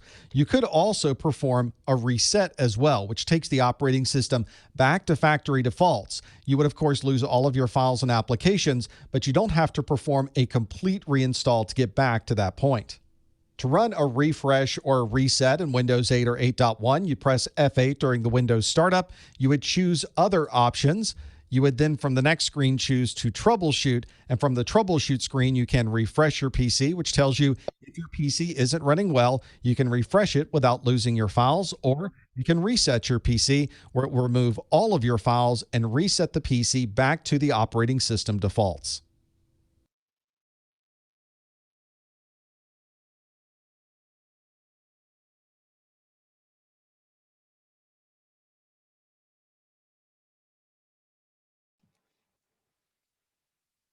So we were troubleshooting files that failed to open. It may be obviously due to the actual program itself that is associated with it. We could go and set it manually and hit always to be able to fix that issue. Times we could just do right click and go to that option, open with, or shift open with, and then it allows you to get to that little window to be able to set the appropriate program. Otherwise, within the control panel, there should be an applet in there that allows you to go to programs and default programs and set the associate program with it.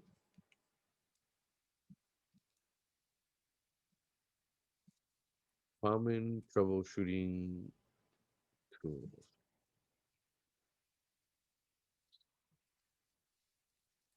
For our common troubleshooting tools themselves,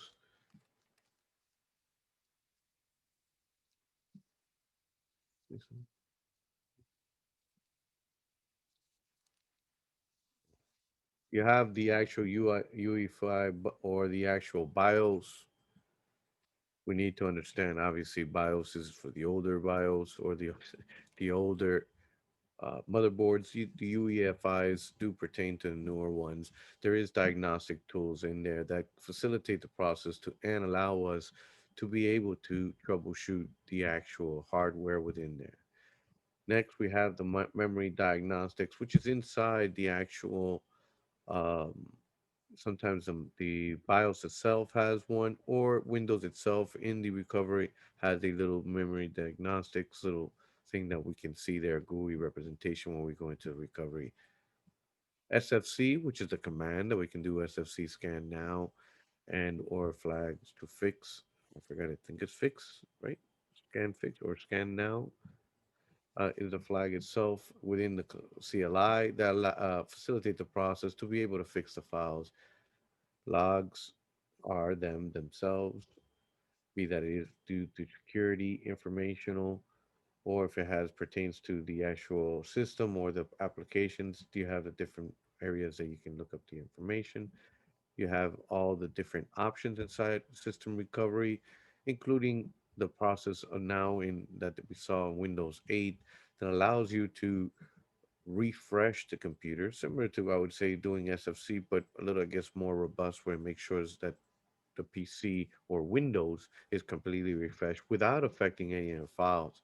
You can obviously go and bring it back to original if you have all of the backup and have all the installation CDs of anything that you installed afterwards, then have at it and hit the button for reset. You can obviously try to repair the current one and you can actually do system restore from a certain point. Take note that obviously, if you restore, it will restore from that point. So, whatever you did not save or have a backup of will be lost.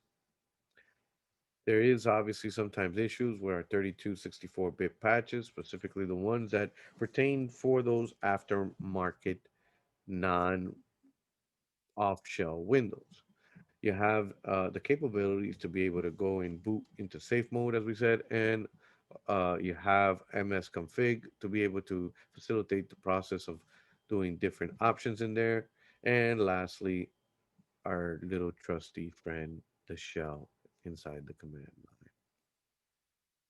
No matter how hard you try, the CLI will be your friend for you fancy people that love the PowerShell, fine and dandy, but CLI will be the only friend you have as soon as that fancy shell of Windows dies on you. You're going to have to go back to that black screen. And obviously, there isn't only a limited amount of commands that are in there to be able to facilitate the process. Within your actual BIOS, depending on the BIOS, as we said, it has several diagnostic tools within it. It even allows the actual voltage, the CPU's actual temperature and or processing, and a plethora of different information. Depending obviously on the BIOS itself, you could even run different diagnostics to the actual things that are going to do, including with the facilitation, always, no matter what, setting up the boot order, turning on and off your virtual machine or whatever you want to call it mode that allows you to have a virtual machine, security, secure boot. In other words, messing with the TPM, right? There's a lot of in things that here that you can actually help to facilitate and troubleshoot. Because sometimes also, believe it or not, 999,999,999 out of one, if you have secure boot on and you are, which it will have it from factory, installing Windows, it will not let you. I repeat, unless if somebody within procurement went out of their way when you receive, for instance, an HP computer, and now you got to do a build for a brand new computer, it doesn't allow you to install Windows. It'll even act like if it's installing it. And as soon as the reboots, boom, it's back to the original Windows that I had. So we got to come into the BIOS, turn off the secure boot feature, ensure that obviously now we can and mess with the partitions and do whatever it is that we need to do. So be aware of what BIOS has and the features that you can do for troubleshooting. Memory diagnostics itself within the actual thing, you can schedule it for the next time it comes up. You can actually go into the memory diagnostics inside the CD when you're coming up with the repair, or you can, I believe inside F8, there is the recovery mode. If in some of these you have the option to get into memory diagnostics or to recover mode to get those different options on the screen.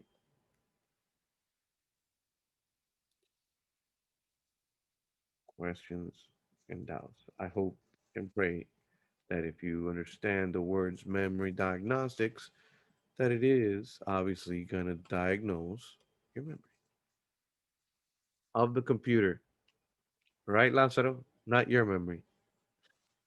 Hmm. I see people falling asleep. I gotta wake people up. All right, my SFC. That is this system file checker. System file checker slash scan now will do that exactly that. It may require the actual DVD and or files in the USB, whichever it is, to be able to accomplish it, but sometimes it doesn't. The various thing between scan now and scan once is that it will scan when it boots up the next time it boots up versus scan now. We'll do now versus now then.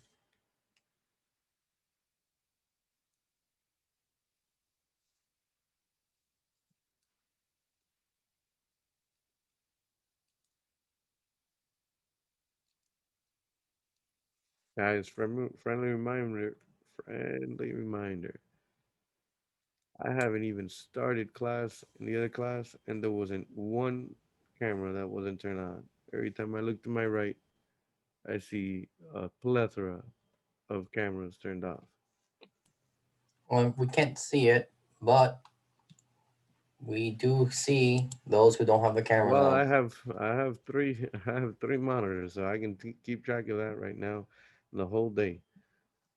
Therefore, if you want participation, I'm expecting these cameras to be on because if it's off, it's telling me you're not here. You're technically just walked away for a couple of minutes and you're going to be coming back.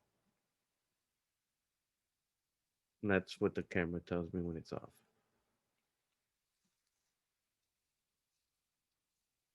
Logs, more logs. Obviously, as we know, you can actually turn it on so that it can create the file itself, or you can go into the event viewer to actually check the actual logs or events that it has registered. Depending if it's a security, an application, or a system log, you check into the right bucket, and you should be able, hopefully, be able to look up that information. This information is vital for you to be able to go and look up and hopefully find that information online that pertains to those type of errors. As for your system recovery options, as I stated, depending on the Windows you have, God only knows they got to change it. As I said, always, your little left side is before Windows 8. It has a little selection as simple as that to start up and repair. Next one is the actual system restore. Next one is the system image recover. So we'll go from an image that you have created from a previous time. So if we remember uh, that there is a restore and there are images that you can create. There's also here is the actual GUI or the link to get to the Windows memory diagnostics. And lastly, our friend, the CLI. Within the CLI itself, that it will obviously give you all the options as an administrator that you are capable of remembering and hopefully facilitating the process, including your SFC commands and or fix MBRs, whatever it is that you want to do. On the right, you obviously have the options inside advanced options to be able to system restore once again, system image recovery, you have your startup repairs, and your command prompt. A little bit before that, you would see the actual memories diagnostics. It's not that it's gone, it's just in a different side of the menu. And in the other menu, it does give you the option, which is the reset, which reset to factory, and the uh, capability of refreshing Windows, which would obviously it's very similar to SFC, but a little bit more robust, where it tries to make sure that Windows comes up and running without erasing any of your data. Any questions or concerns so far? I have a question. So system image recovery, is it the same as recovering it from a saved point?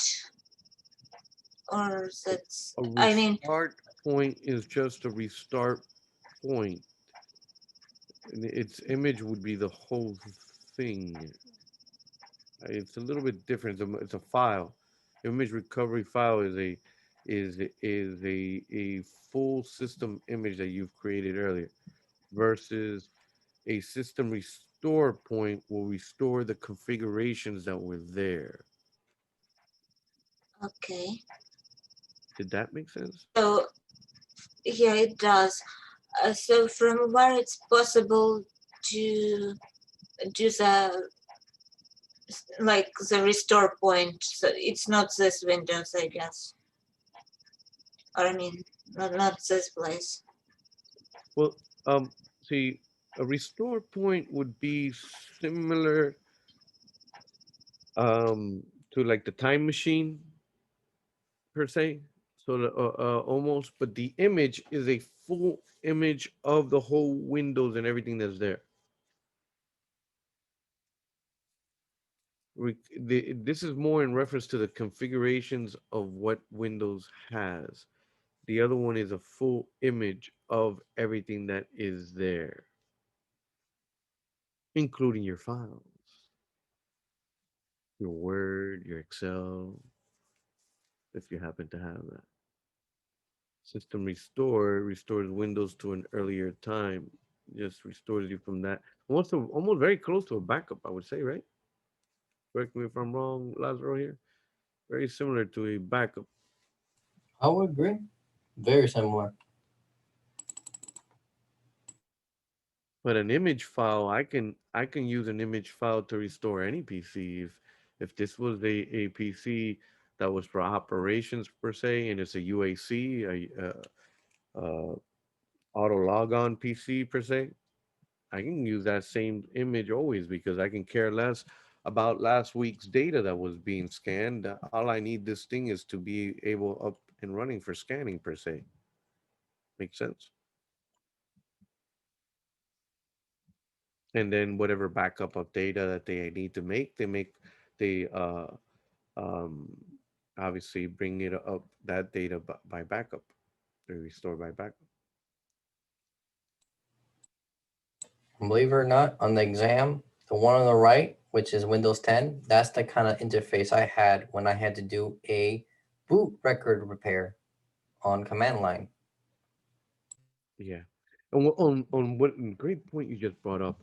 Now, don't get nervous about this one. This one is it, or any of these things that you do. There is an option when you're in this that when you're lost because maybe you forgot or God only knows because you just get nervous, just relax, find out where it is and just say reset. It's as simple as that. You tell it reset, so it starts right back over. Now go through the right steps to get to the place that you need to get. Make sense? It's not going to mark you wrong if you hit reset. It always allows you to play around with it as much as you can. And if you want to waste all day, and that's why I say performance based, wait until the end to do it because it'll let you waste your whole day on that, trying to find out where it's hidden on one of these menus. I got some question here on chat. Let's see. Natalia, did we answer your question? Yeah, you did. You did. Thank you. Okay. And then Fidel has a good question. Here he says, the recovery works from the time you backed up your system. That's his question. the system image recovery will only give you whatever is there from that file. This is a full image of that computer. You usually create an image of a computer when you finish installing everything on it, as an example.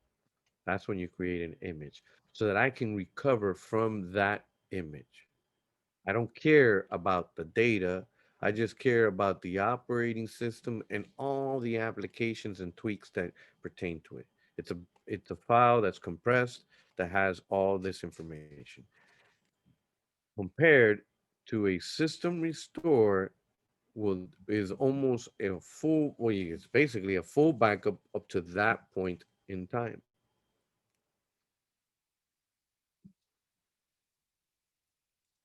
You can make an image file weekly, but that would be pain in the butt compared to letting the system creating a system restore.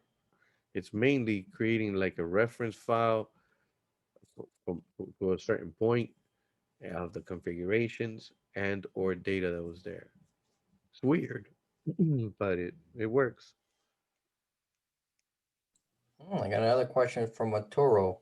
So a system image doesn't transfer the configurations is his question. System image is, let me see how I can explain to this to you guys. Perfect example. Could you imagine that if I worked for Dell and I was in the assembly line at the end, the one that's putting this operating system on this computer, that I would want to kill my boss by the end of the day? Now, if I come with an unattended USB to the plethora of uh, laptops that I got coming down the assembly line, I could either do it through Pixie or I do it through a actual deployment server with an unattended file. All I have to do is put all the MAC addresses. I'm happy as a little, I don't know what you want to call it nowadays, but I'm happy. Why? Because it's all automated from this image that's on the network, stored to be able to make every single computer identical. That is the main part of an image, is to be able to make it look exactly how I wanted it to be. You usually wouldn't use it as a backup per se. I would use it, let's say, if now I tweaked it and it has several other applications, I'll create another image. Why not? Because that's exactly all the registry entries, everything in exactly how I want. Now I'm updating drivers or uninstalling maybe something in there. Maybe I want to create a restore point, make sure that everything's backed up and I can come back to that specific spot.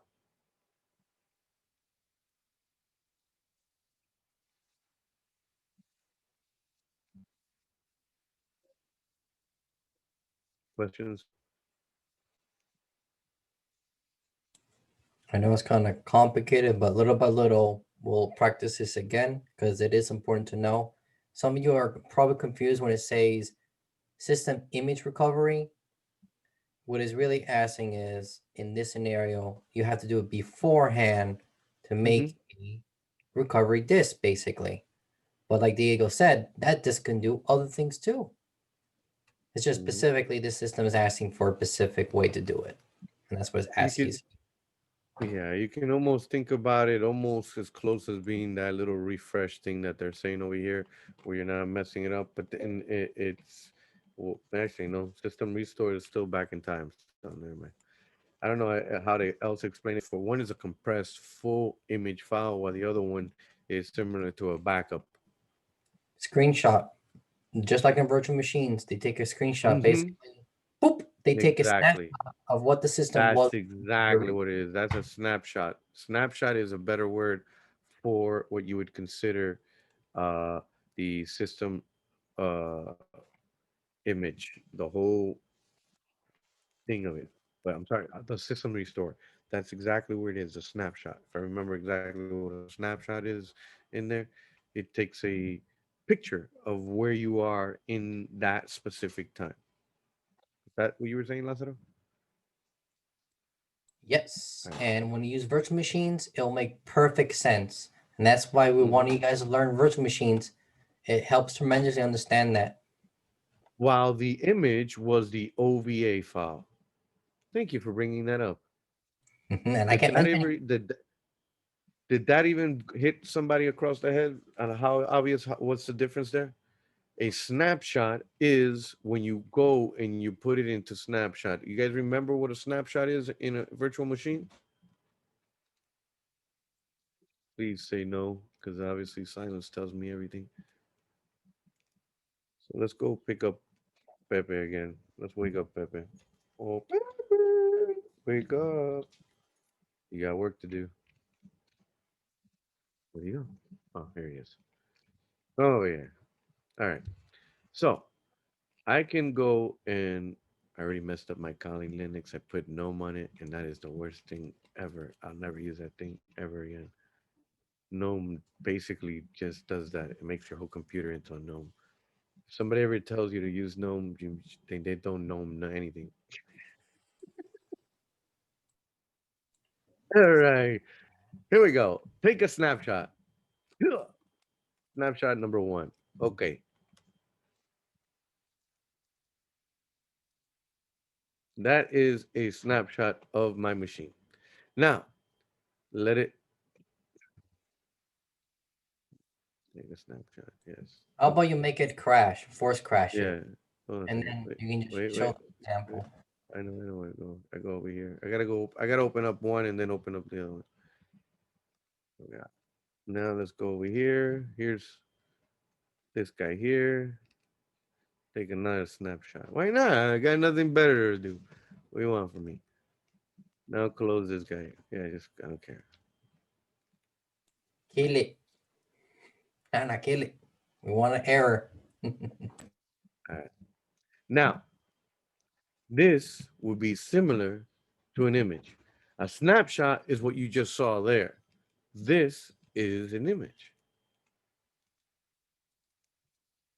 See how complicated it's already gotten?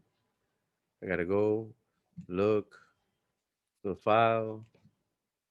In my case, Well, click on the here's little here's three these guy boxes. right here. We'll go with black guy here. This guy's nice and cute. Hit next. Agree. See how big it is? This is why I wanted to show you this one first. This is an image. Hopefully it hones down that this is a major difference than what I'm about to do with the other one in a minute. A snapshot is only that. It's a snapshot of what it is. It has the original files and it takes whatever has changed away. In other words, from that point in time until now, it gets basically rid of it because it can care less. It takes a snapshot in that point in time. That would be a restore point versus here is your image. Look how long it's taking me. There's another way to do it on Oracle Box. It's the little. You could double click on the actual file itself. No, no, not that. I'm talking about Oh. it's a different view page. So right there we see Pepe 2 on the right, that weird little 3 lines. That's Mm-hmm. a different way to look at screenshots and also logs. And there Mm-hmm. actually load the screenshot directly. Mm-hmm. But this is Correct. how you set up a new machine with the screenshot, which is No, very. no, this is just an OVA. This is a Oh, image. I thought you were doing a screenshot. This is similar to recovering from an image. This is what I'm trying to hone down to everybody. This right now that I'm doing is similar as me recovering from an image. When you imported the OVA is the same as you recovering from a system image. It's a big compressed file of everything versus a restore point or system report restore point is just a snapshot of where you are at that point. It's very difficult for the brain to understand it, but hopefully we can understand one is a humongous file with really everything, while the other one really just has the differences of everything from that point in time. So whatever happened after that time, he can care less. I know you're saying the other one's the same, but it's different.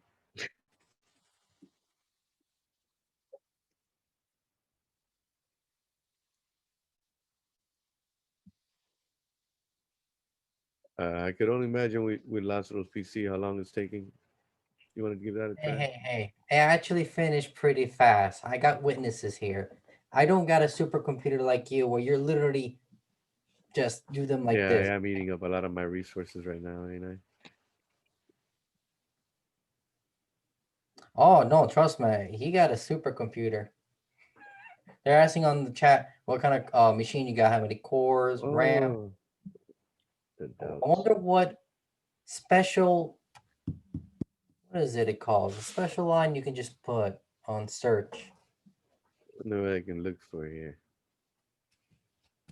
All right, 16 only gigs physical memory. I do apologize for that. It is the G7. 6 cores, 12 logical processors only. Sorry, not that many. You know what, Diego? Your computer is very similar to mine. I don't know why yours went faster though. Oh, that's because of you're talking about the video card or which part of it? Because Well, the my CPU, vid, the CPU is very similar, and so is the RAM. What graphic card you have there? I know you got a dedicated graphic card. yeah, I have the I don't know. Somebody tell me where should I go look instead of me myself. Somebody Oh. tell me where should I go look if I want to know what graphics card I have.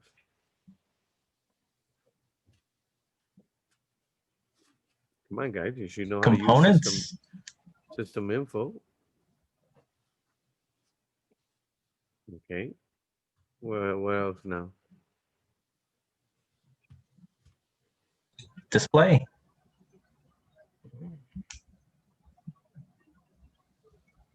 Which graphics card do I have? RTX 2070. Yeah, Yeah, you got a last much better graphic card than me. last Here, year's card. Sorry, bro. I was actually trending last year. I know some of you already got the 30 something. Yada yada. Whatever.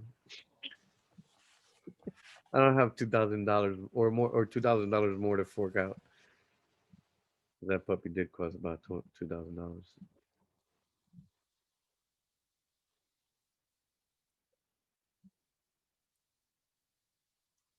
Hopefully it lets me cancel. It's only less than a minute. Is it? Cancel. Yes. Thank the Lord Jesus. As we see, that obviously takes much longer. You're coming from an image. It's just as almost as similar as coming from the boot up CD and installing almost Windows. That's how long it is going to take to come up from an image. Now, as our friend just alluded, I'm going to go look at a snapshot. You see a snapshot? that looks beautiful. You got three Here, right there. here's my image, and here's my snapshot, similar to saying my restore points. I'm going to go, this is where I am. I'm going to go right over here. Restore, restore. Go ahead. Before and start. Should be where that spot was where Windows was coming up. This does this thing. Instead of having anything open, I shouldn't even be logged in. Had it been coming up from that third restore point, it would have already been inside Windows with the actual Internet Explorer open. And voila, it took me exactly to that restore point where it was still loading Windows. If you notice, it didn't even show me anything as it should be from the beginning. Like if it was booting up, it didn't act like if it was in that little F12. None of that. It was exactly at the spot of where it took the snapshot. Questions? Is this faster or slower than coming up from an image. Faster. Now you understand the difference of what an image is versus what a restore point is. Yes. At least I Although do. we may not understand and how it does it, what we need to understand is that the image file is one big compressed file of the image of everything. This is very similar to Time Machine inside Apple, where it keeps track of the changes from each spot in time so that it can actually just go back right to that spot. That's all it does. It's amazing. I can't get into the intricacies and or knows hows of how he keeps track of that, but God only knows that when that database breaks or that Excel sheet, you're going to be in trouble. Questions or doubts? I got like a random question here Mhm. from chat. They want to know why it looks different on theirs when it's full screen. Why is not full screen one I got, and another one is why is the other one full screen Kali but Windows isn't? Well, that is all in your settings. So we just went into here. Let's go back now maybe to this guy. We start from here. Number 3 is when you had the Internet Explorer open. Yeah. Let's see if that happens. Let's go start from number Notice 5. it takes another screenshot when you try going there. Store. And stop. Yeah, look at that. You can even clone it too. That's another Yeah. user. Now, since I did shut it down, right? I turned it off out of nowhere. You'll notice it has that error because Windows was open and all of a sudden I pulled the plug off of it. Here he comes. If I come into Pepe, Pepe should hopefully still have his thing there. Actually, I think that's what happened. I had turned off the thing and I did the snapshot exactly when it was turning off. Which is kind of cute.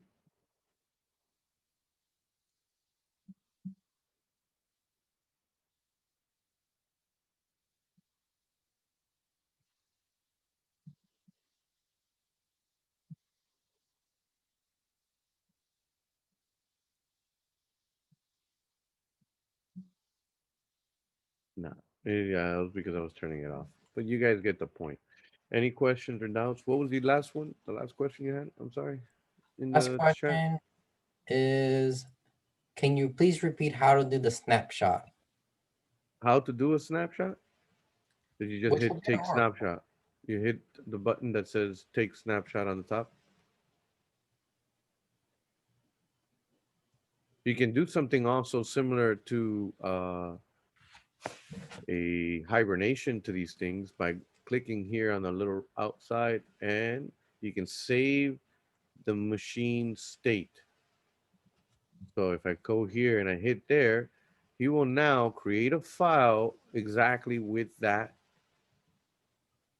Now I can hit start and it will bring it up back to that exact spot. Notice what it looks like, just like we did with the screenshot. Same thing. This one's a little bit different because it's fast, this one than the other one. A little faster. Questions, doubts? Okay, so if I do a snapshot inside the Windows, it's going to be If you the do a restore system, point.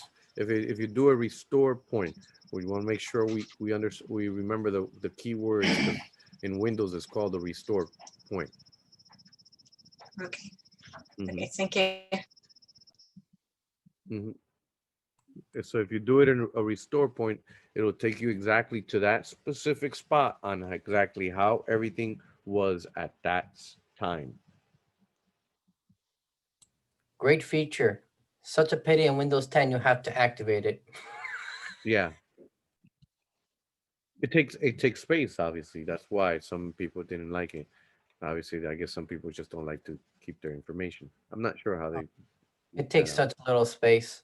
They just want people to use file history, which it works great. That's the new version of backing up Windows, though it's not that reliable. Yes. Any other questions or doubts on what is a image versus a restore point?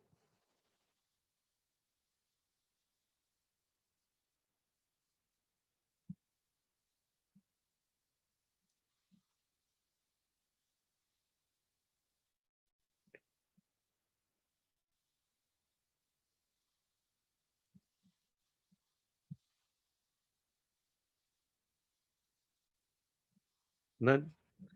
All right. Let's minimize this and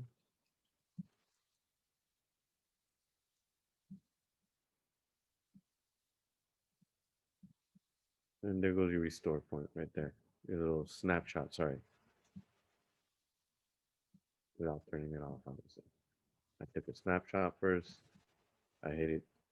That go ahead and turn it back exactly to here. I said yes, make sure that it keep me here.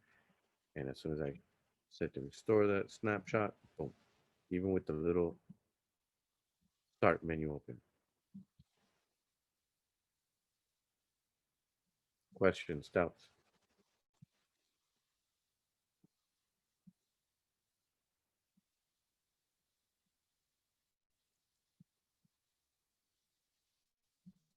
All right. So if there's no questions or doubts on that, we'll continue on with our previous programming. Next one down the line is the actual startup repair utility. It does basically all, repairs your corrupted registry files.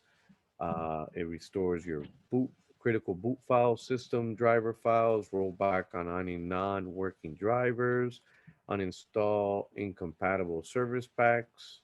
It runs check disks and runs a memory check. And its startup repair fixes almost any Windows normal boot problem. It does encompass the majority of it. So when you press that button, he kind of does it for you. It's an automated task that does this. It's not that it does a miracle, but that it does the automated task of what you would have to do manually. Any questions? So obviously, if startup repair is not working and or maybe it just doesn't run, what can I do?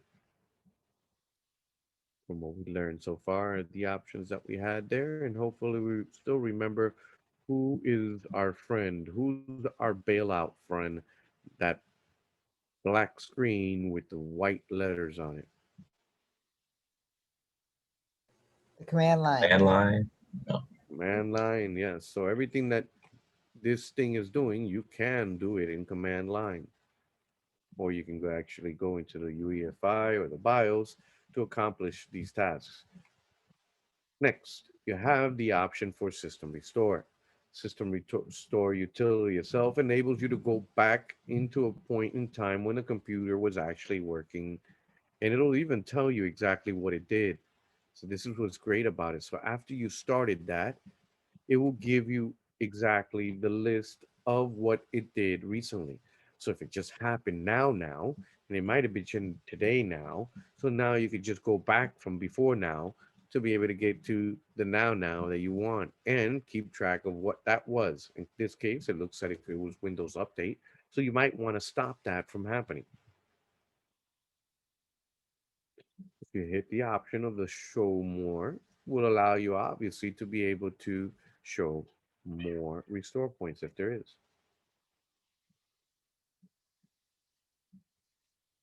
Questions? Doubts? So the restore points need to be made but by somebody, or are they made automatically most of the time? Restore points should be checked always for the first time. What I mean by that, especially I think after Windows 8 and above, it is technically turned off by default.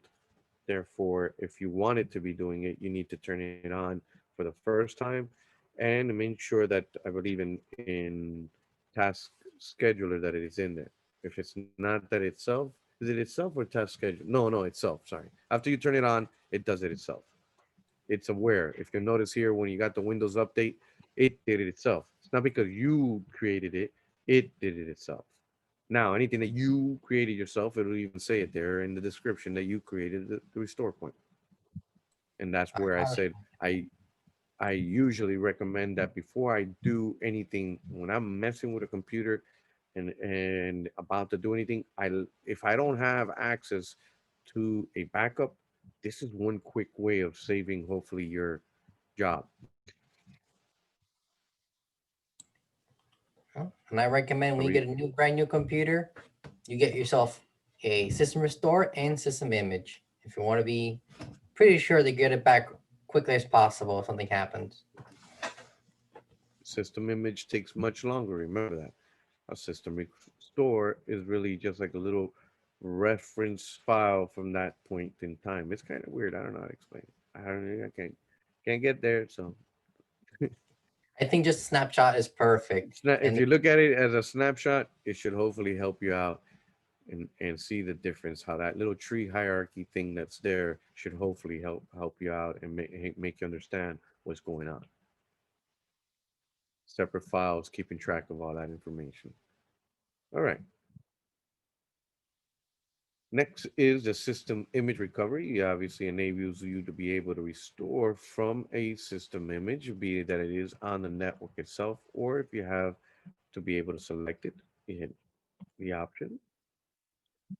Your repair disk allows you to be able to recover the computer and bring it hopefully back to when it was actually originally. If you can, you have to unfortunately reinstall it. Obviously, I believe there's options when you go in and try to repair or just reinstall Windows without a full install. I forgot. Is it Upgrade that does that now? You always gotta make some stupid change nowadays. If all those other options don't work, I believe Upgrade allows you to, even though you're not upgrading, where it kind of just repairs it. Is that a true statement? It's As a rig? No, custom would do a brand new install and is going to delete everything. I can assure you that one. But I it know should that. be I think custom, unless maybe I know you right. have a restore. You have the restore option, but I'm just saying. I know that once one person, the only thing that happens though is going to create another Windows folder, which is very annoying. That's why you wouldn't want to pick it. I'm just saying, as a worst case scenario, you really want to get to your data, and you can't fix it, but you want to get to your data, try upgrade, and then you're gonna see you're gonna have a second Windows folder. It's Oh, I know what weird. you're talking about now. That's a cool trick. It's Basically, weird, but it gets you. It bails you out. It's weird, but it bails you out. Just remember me when I say that. If you ever run into that big brick wall where all these options don't work, this is a worst case scenario. You went into the system repair disk, you tried everything, SFC, you've tried all these different options that we've given you. Just try the upgrade to the using the exact same Windows, and it's gonna just create a second folder of Windows. So now Windows is up and running. You could probably do the backup that you really want, really want. Get all your files, and then do a fresh install, obviously, because that's ridiculous having two Windows. You won't be able to delete the old Windows, so don't, unless if you really want to mess everything up. So you're gonna have to get stuck with two Windows. Hence, it's only a bailout mission there. Get all the data out of there, then create a brand new install. you know what's so funny? I remember what it is. It's actually what they use for the recover environment, but what you have is a lesser version of it. You can't do everything, but it can do what Diego said to get what you need, and hopefully that works enough. Yes, in the recovery environment, you can do that too. But I've also done the upgrade option. The When upgrade nothing, option is a recovery, but it's an older version. correct, but what I'm never mind. Trust me. Have you ever had two Windows in it? Two Yeah, exact no, Windows. I talk about. All right. It's a name, but I don't know what the name is. It's not recovery It's It's like upgrade. At least for me, it was upgrade. What we did was is that we chose upgrade. It was the exact same Windows, and then it just it saves it with a second folder of Windows. I don't remember what it does and how it renames the other one, but it's got two Windows folders now to be able to facilitate the process to get in. Anyways, enough about you or me. Let's get back to the nitty gritty here. The Windows 32 64-bit patches are very dangerous when it comes to these people messing around and putting the wrong patches onto the computer. Specifically, if you put patches that don't contain the right processors, Intel or AMD. As for your actual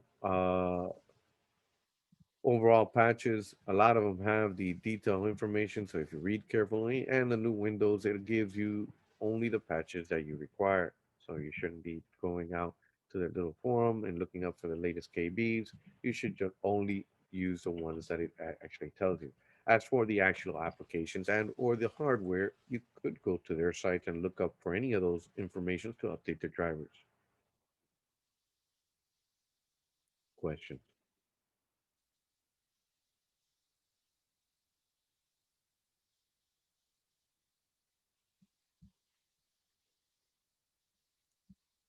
Why would all of a sudden I not be able to print? I'm able to print on almost everything, but I just installed this company application, in-home application, and I can't print.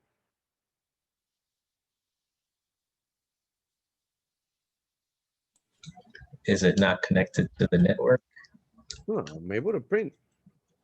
Everything works fine. Windows is prints, Internet Explorer is printing, Word prints, Excel prints, but I go into this ingrown application, old application. How's that? I'll even throw that little sauce into the equation. What could be the problem? Maybe it needs driver to needs know a updating. pass. I'm sorry. Could you repeat? Ayana? I said updated driver. I think Natalia said something about patching. I would agree. Yes, updating the driver. Or Natalia, you were saying I was thinking about a pass, but unlikely it's something different. a password? No, like a pass to a special file or something. I mean, Well, DLL file could damage this also. Now, what I was trying to do too is that some of these things they'll install on the x86 folder. Program files x86 is a key giveaway that this application is running on 32 bits. And it may be that the actual driver or something is going on with it where it's not understanding it in the 64-bit. So maybe updating the drivers and or maybe running it in compatibility mode. There's a plethora of things that may be causing this issue, but one of the cases would be the problems with the drivers. That's why you'll see that you had the capabilities. If you remember when I was messing around with the actual printer where I can install additional drivers. I keep this driver because it's working fine with everything, but I installed additional drivers so that it can have also the x86. Questions or doubts? No. All right. Boot to safe mode. As for safe mode, that is our friend if we can get in there. We have safe mode with nothing except for the more bare bones drivers capable. You have also with networking and with command prompt. Networking allows you to go into network. Be very careful because if the issue was an actual virus or a worm per se, Windows with networking would only awaken your actual worm.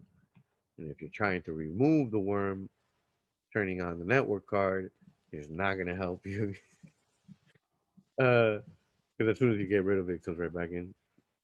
Okay. I always Just find safe mode with command prompt funny. It opens safe mode and just puts out the command prompt. Exactly, that's what it is. It's actually the really the you could say the barest of all bare bones. It's going to take you directly into the command prompt. You're not going to have Windows at all. It's just like having just DOS. Windows is not booted. That's to avoid obviously any issues that you're having with it booting up with Windows at that point in time. Allow you to try to fix the issues and then maybe attempt to go into regular safe mode. Remember all those commands we mentioned recently? Check this. F. Oh no, it's SFC. That's where you use it to see what's going on. Mm-hmm. All right. Your MS config, as we said, one of the choices that we have or tabs is to allow us to go ahead and have a boot log and or go into safe mode, go into minimal automatically without having the computer to hit F8. If I choose it, or what was it? If you build it, it will come. In this case, if you choose it, it will give you exactly that. When you reboot your computer, it will do exactly what you choose here. Except Windows 10.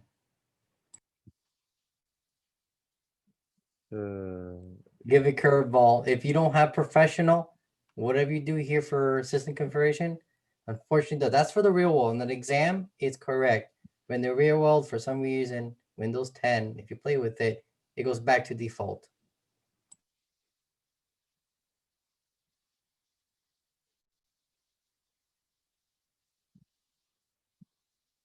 Okay. Questions, doubts?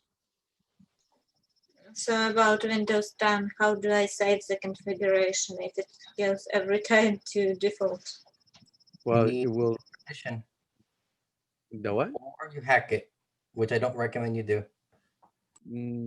I believe the first time it always resets itself. I agree with it, but I believe the first time you reboot it, it should go straight into that. No? Nope, not mine. I had to learn that weird thing where I had to Oh, hold because the it may. Oh, remember, press you to get might there. have secure boot on. Oh, it could be me then. Ooh, it could be Ah, the user. I got a ID 80 here.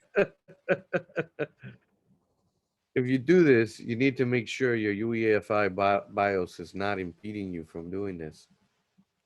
That may be the problem. But when you do this, the first time it comes right back up. You could do where it says make all boot settings permanent, but this should be for the next time it boots. You need to be careful because if it is set for secure boot won't let you change anything inside that boot sector, no matter what you do to Windows. It's made to stop from being the kernel being overtaken. I learned something new. I know I have secure boot on. All right. So next one, command prompt. Our beautiful guy here. If anybody doesn't recognize this guy, uh, might as well walk outside. Just kidding around. This is what they call the terminal, obviously in Linux, but here it is a command prompt. It is used to be able to facilitate the process. Fair warning. God only knows who was the genius that decided to mimic Linux, and you have to run this in what we would consider sudo or su command. We need to open up command prompt now as administrator. Yes, I said you go and not like in the old Windows where you just type CMD. Now you have to right click on it when you type CMD and select run as administrator because of the fact that you will not have su command in the command prompt. Might have been the reason why for all this time I don't have any of those commands I've been looking for. Same thing for PowerShell. Yeah. No, PowerShell, I remembered that for the longest time. But this one, yeah, fair warning. That's made in part to stop these viruses from being able to get to the kernel. You really got to want it now. If you turn off UAC, you're your own product of your own demise. Anyone will know what UAC is?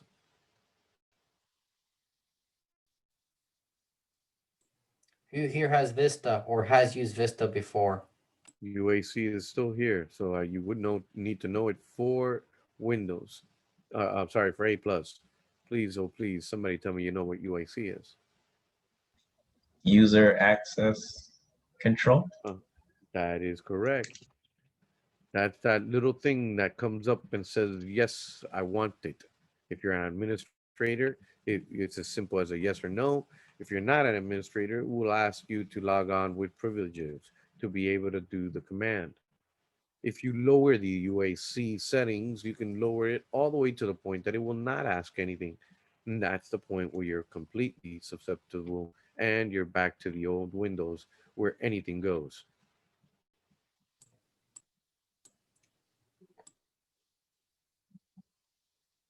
Questions or doubts on this command prompt? As we stated, we have SFC, we have the capability of doing memory diagnostics, we have the capability of doing check disk.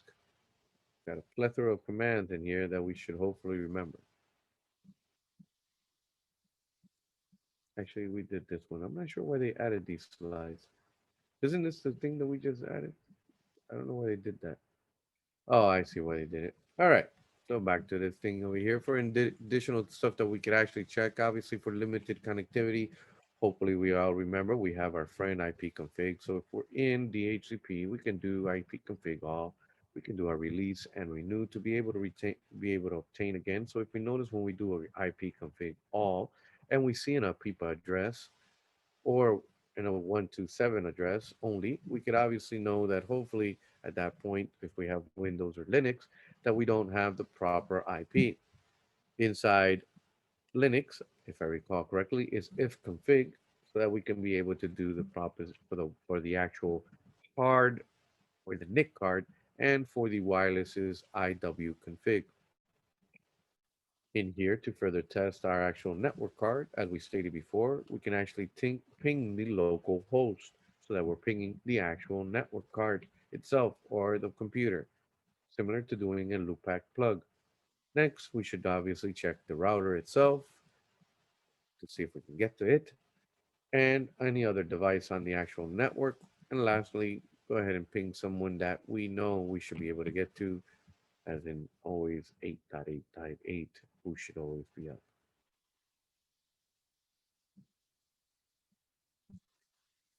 Any questions or doubts in reference to limited connectivity or problems connecting to the network? Does anyone remember how I can check if my DNS server is working okay? What command I can do with that one? If it's configured right, or if I can even get to it? And that's config. NS, ooh, you're so close. NS what? Let's look up. Yes, NS lookup. NS lookup, if you put the actual name or the IP address, it will resolve and tell you who is resolving it for you. Or if you leave NS lookup by itself, it will take you directly inside the actual terminal screen of that DNS server. At that point, you can look up any information or do whatever command that you may know inside a DNS server. Questions or doubts?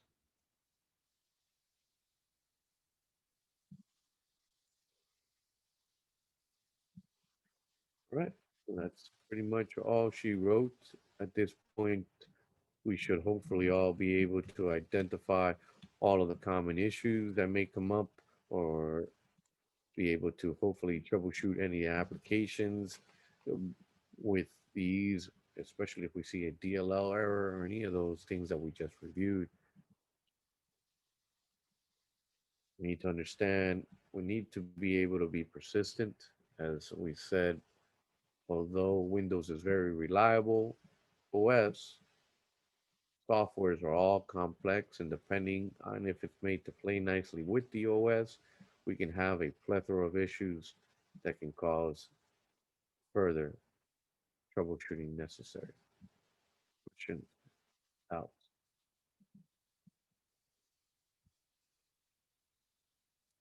So What's the first thing I should do before I troubleshoot any application or touch somebody's computer's data? Back up the data. Thank you. Any questions before we complete this session?